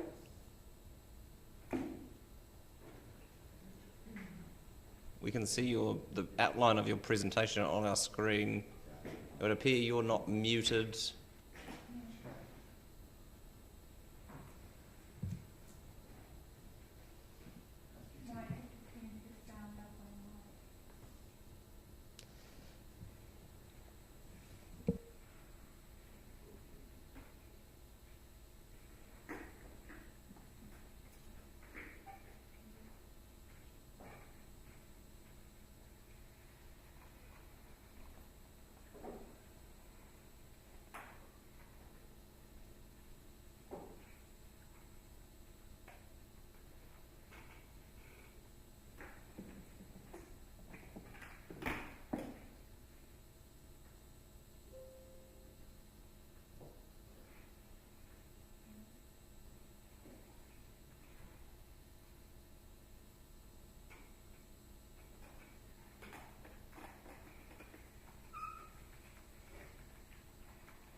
Just trying to ascertain as to whether this is feeding through to the Zoom thing or not.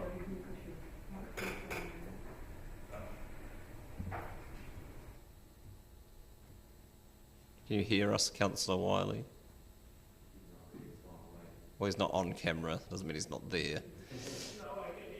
Yeah, perfect. Thanks, Andrew. That's really helpful. Can you hear us, Karen?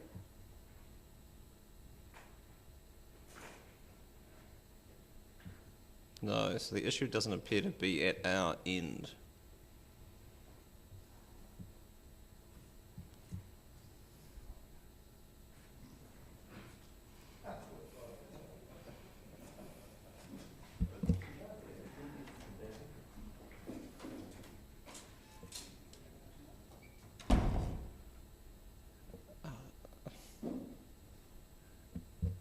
I'll move that we adjourn the meeting to try and rectify the technical issues. Second, Councillor Gary. All those in favour? Those against? That's agreed. Thank you.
We can hear you fine, and is that mutual? That sounds great. Apologies for the issues there, but we're back on track, and we're all yours, Karen, for the next 5 minutes.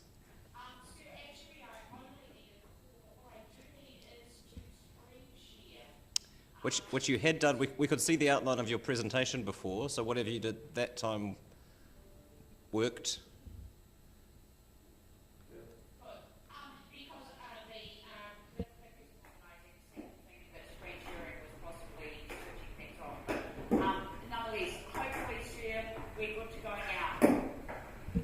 Yeah, perfect.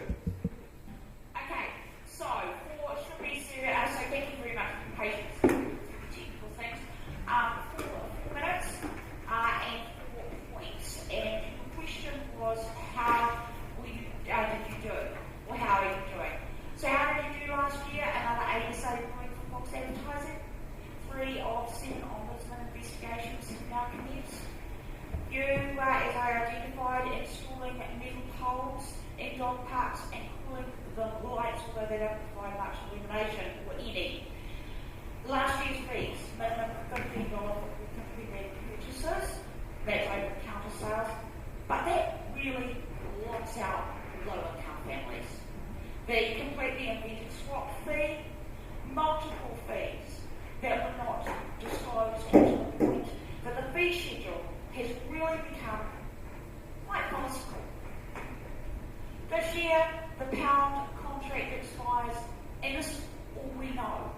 We don't even know how many dogs the pound is actually able to accommodate, and nobody is mentioning the significantly reduced usage that impacts on costs and what fees dog owners need to pay. It's inadequate information to be planning just one company.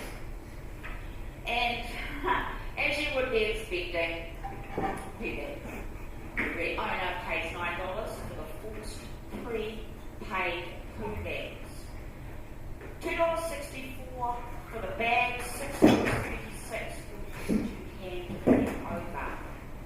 You made it so difficult, very few collect. And when you do, when they do, you're now saying there are none available. But there are more than enough to give away for free. And that's the card that you can see just behind. You litter while you are giving them away for free. They have never been anything but profiteering. And the community cannot afford that. Last year you asked if dog control was located within the community and culture somewhere else. That's where it used to be, and where many other councils have located it. But shifting it from there does not remove your obligation to the community. COVID is still impacting. Inflation is rampant. You know that people are struggling to afford the necessities. And the most vulnerable are now being forced to surrender their dogs. Older members of the community, especially, they frequently have older dogs. Older dogs don't get home. They get killed. Well, you sit amongst the highest fees in New Zealand. And last year you admitted you didn't even know if they are necessary because you admitted you do not know what dog control costs to run. While you still install metal poles, calling them lights, and you make money from overpriced poo bags, you refuse to supply because you're giving them away. And literally. And if you think it is appropriate to communicate with dog owners using love hearts, then can you please start showing some. Start using real financial information. Disclose and consult and decide transparently and stop the forced prepaid poo bag purchases because you can instantly reduce all registration fees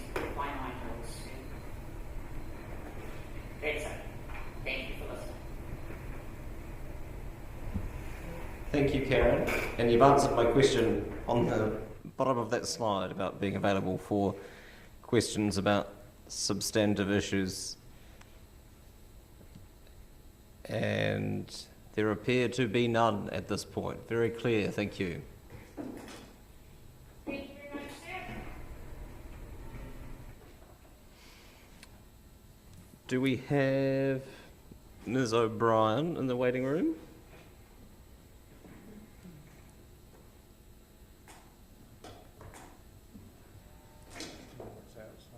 Hmm.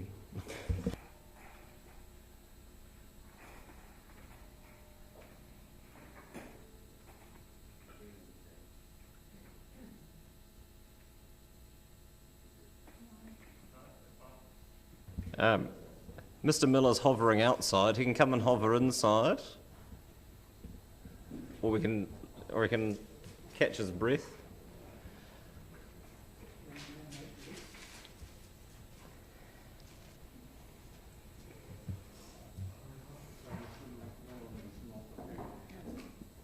Dr. McMillan is not appearing.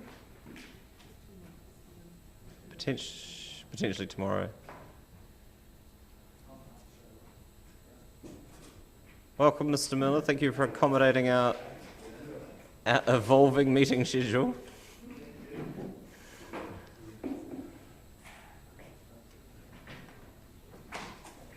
As soon as you are seated and have caught your breath, the next 5 minutes are all yours.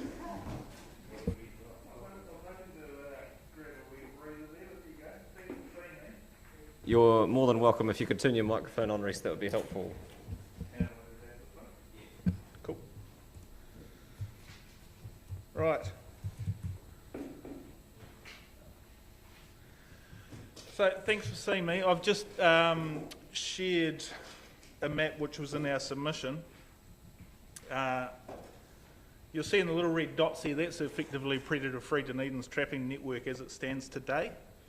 So quite a few little red dots. Look, we're achieving good things, and I guess I'm just here today. I'm taking the submission as read. I'm here today just to give you a brief update as to how things are going. So out on the Otago Peninsula, we were aiming for the eradication of possums. You'll see the cluster of red dots in the outer peninsula. We hope to have that eradicated of possums by the end of this calendar year. We estimate there's about 25 possums left out there at the moment, so we're down to chasing the last few individuals. So that's on the Otago Peninsula. The outer, from Portobello out to Pukakura, Taieri Head and Cape Saunders, we estimate there's 25 possums left out there. So we're honing in on those last individuals. As we come back towards town, numbers are still relatively high, but by the middle of next year, we really believe we'll be down with the final numbers. Across the other side there on the Halo project area, we have a full saturation of possum trap across that landscape. Between those two project areas, we've removed about 50,000 possums now. We've got over 700 active volunteers participating in these projects, either in groups or as individuals, and I think what we've seen as a response to COVID is we've seen more and more people get involved, and I think that community engagement, getting to know each other and working collectively towards a shared goal is something that we've really seen highlighted. Currently we're employing 19 people across these projects, and we contract 3 pest control companies as well. Over the last 18 months, we've been working hard to achieve an expansion of the project, and effectively that area in orange on your maps is what we call our buffer area. It's another 35,000 hectares. We were successful with achieving getting $3.5 million from Predator Free 2050 to enable this. And a big part of that, the reason for that is because of the co-funding that we could bring in from particularly two corporates, being Wanita Forest Products and City Forests. They both have large amounts of real estate within this area, but also really want to give back to the community. And they also recognise that some of their forest estate houses significant areas of Indigenous biodiversity. So look, that doubles our operating area. And I guess a bit of the technical context there is that we're aiming to achieve eradication on the Otago Peninsula in pink, so that's no possums left. In the halo zero density area, we now have an ambition of what they call zero density. So possums, we're not saying possums are eradicated, but they're at sufficiently low level that they're not rebreeding.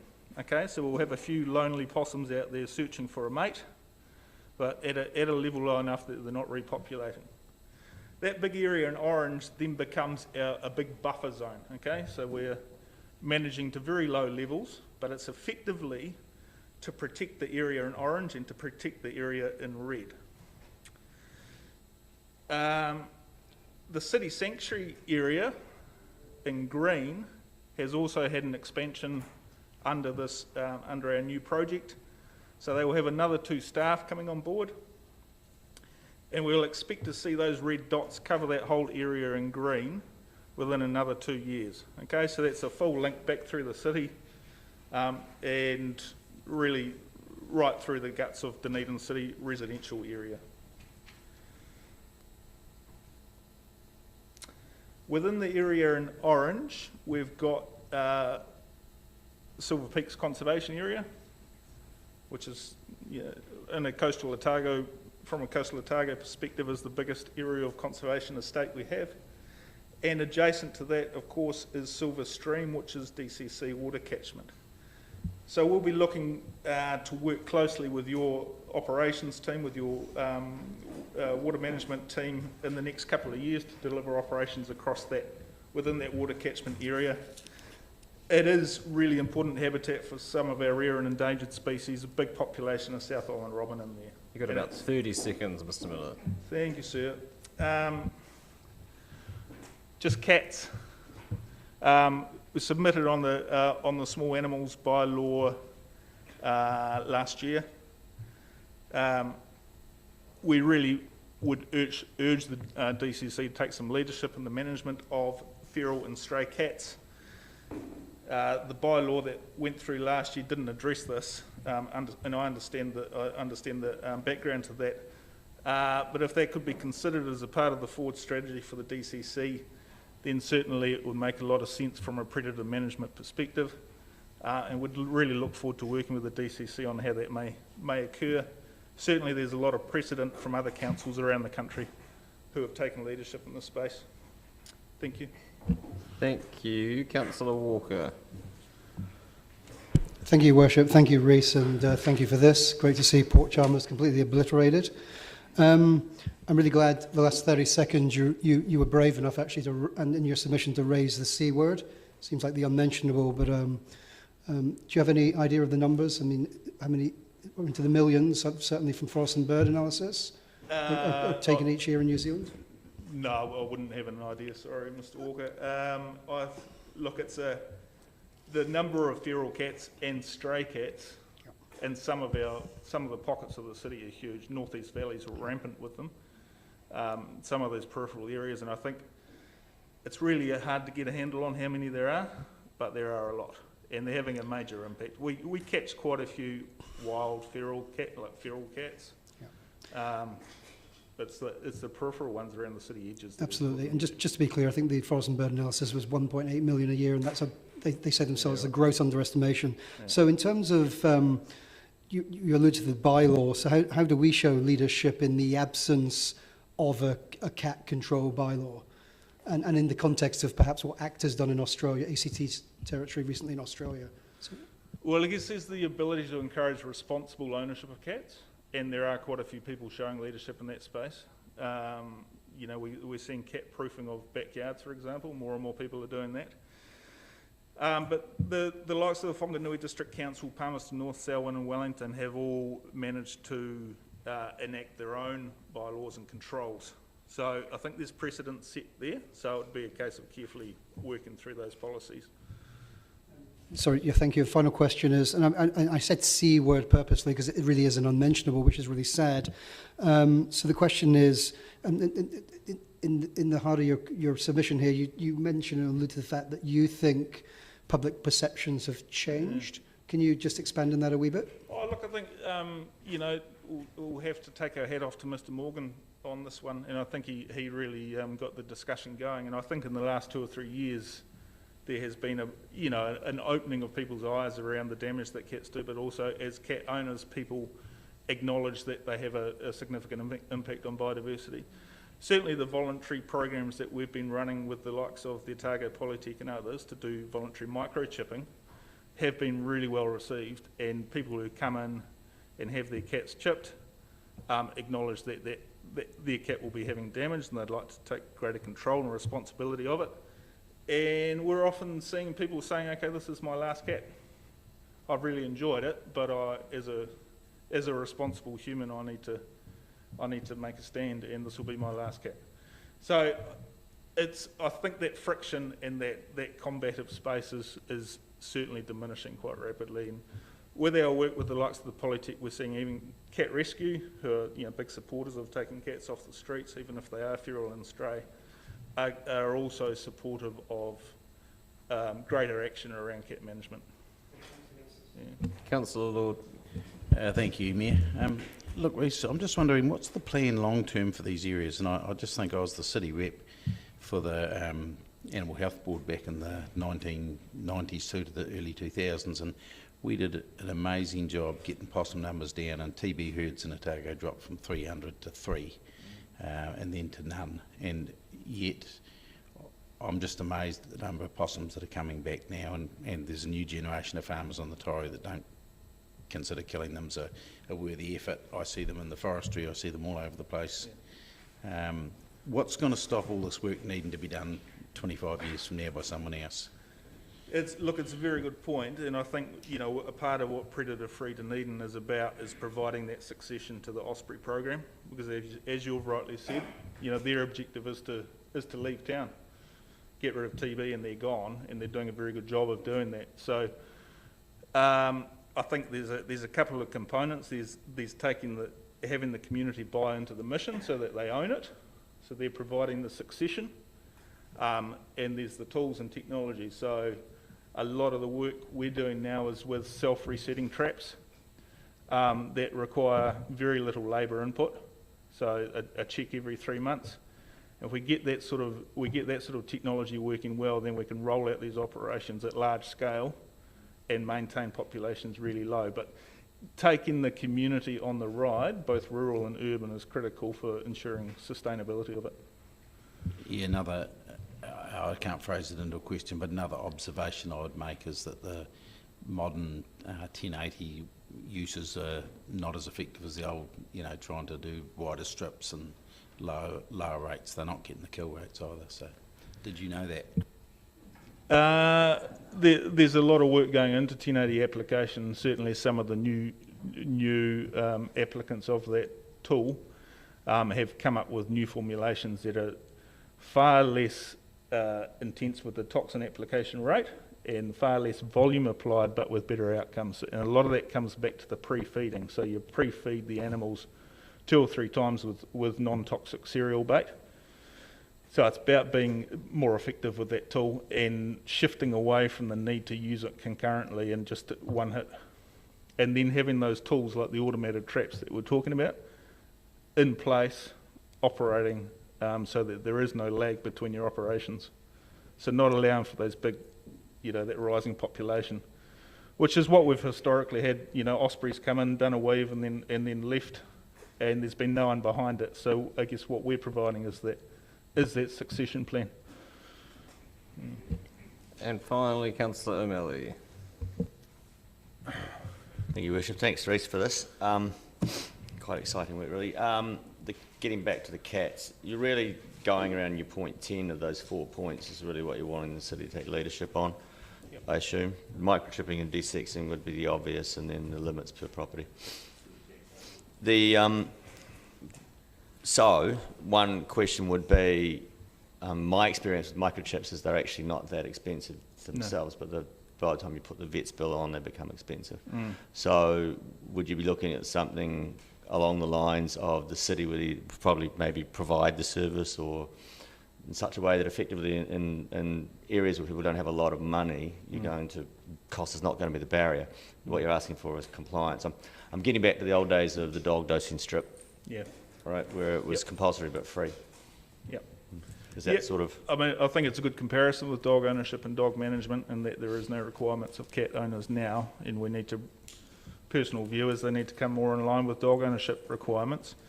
So it's a nice comparison. Look, I think you're quite right. In areas where there is little money, then I think a subsidised microchipping service would be really useful. We've had a really good partnership with the Otago Polytech School of Veterinary Nursing, and they've used this as training for their students, and we've received microchips from the Companion Animal Council for free. So we've been able to offer effectively a free service, and I would suggest that it's the low socioeconomic people that have been most rewarded by this. And then it is the compliance aspect, and also ensuring that it's the management of stray colonies is a real issue, and getting on top of that one, which requires bylaws and requires staffing.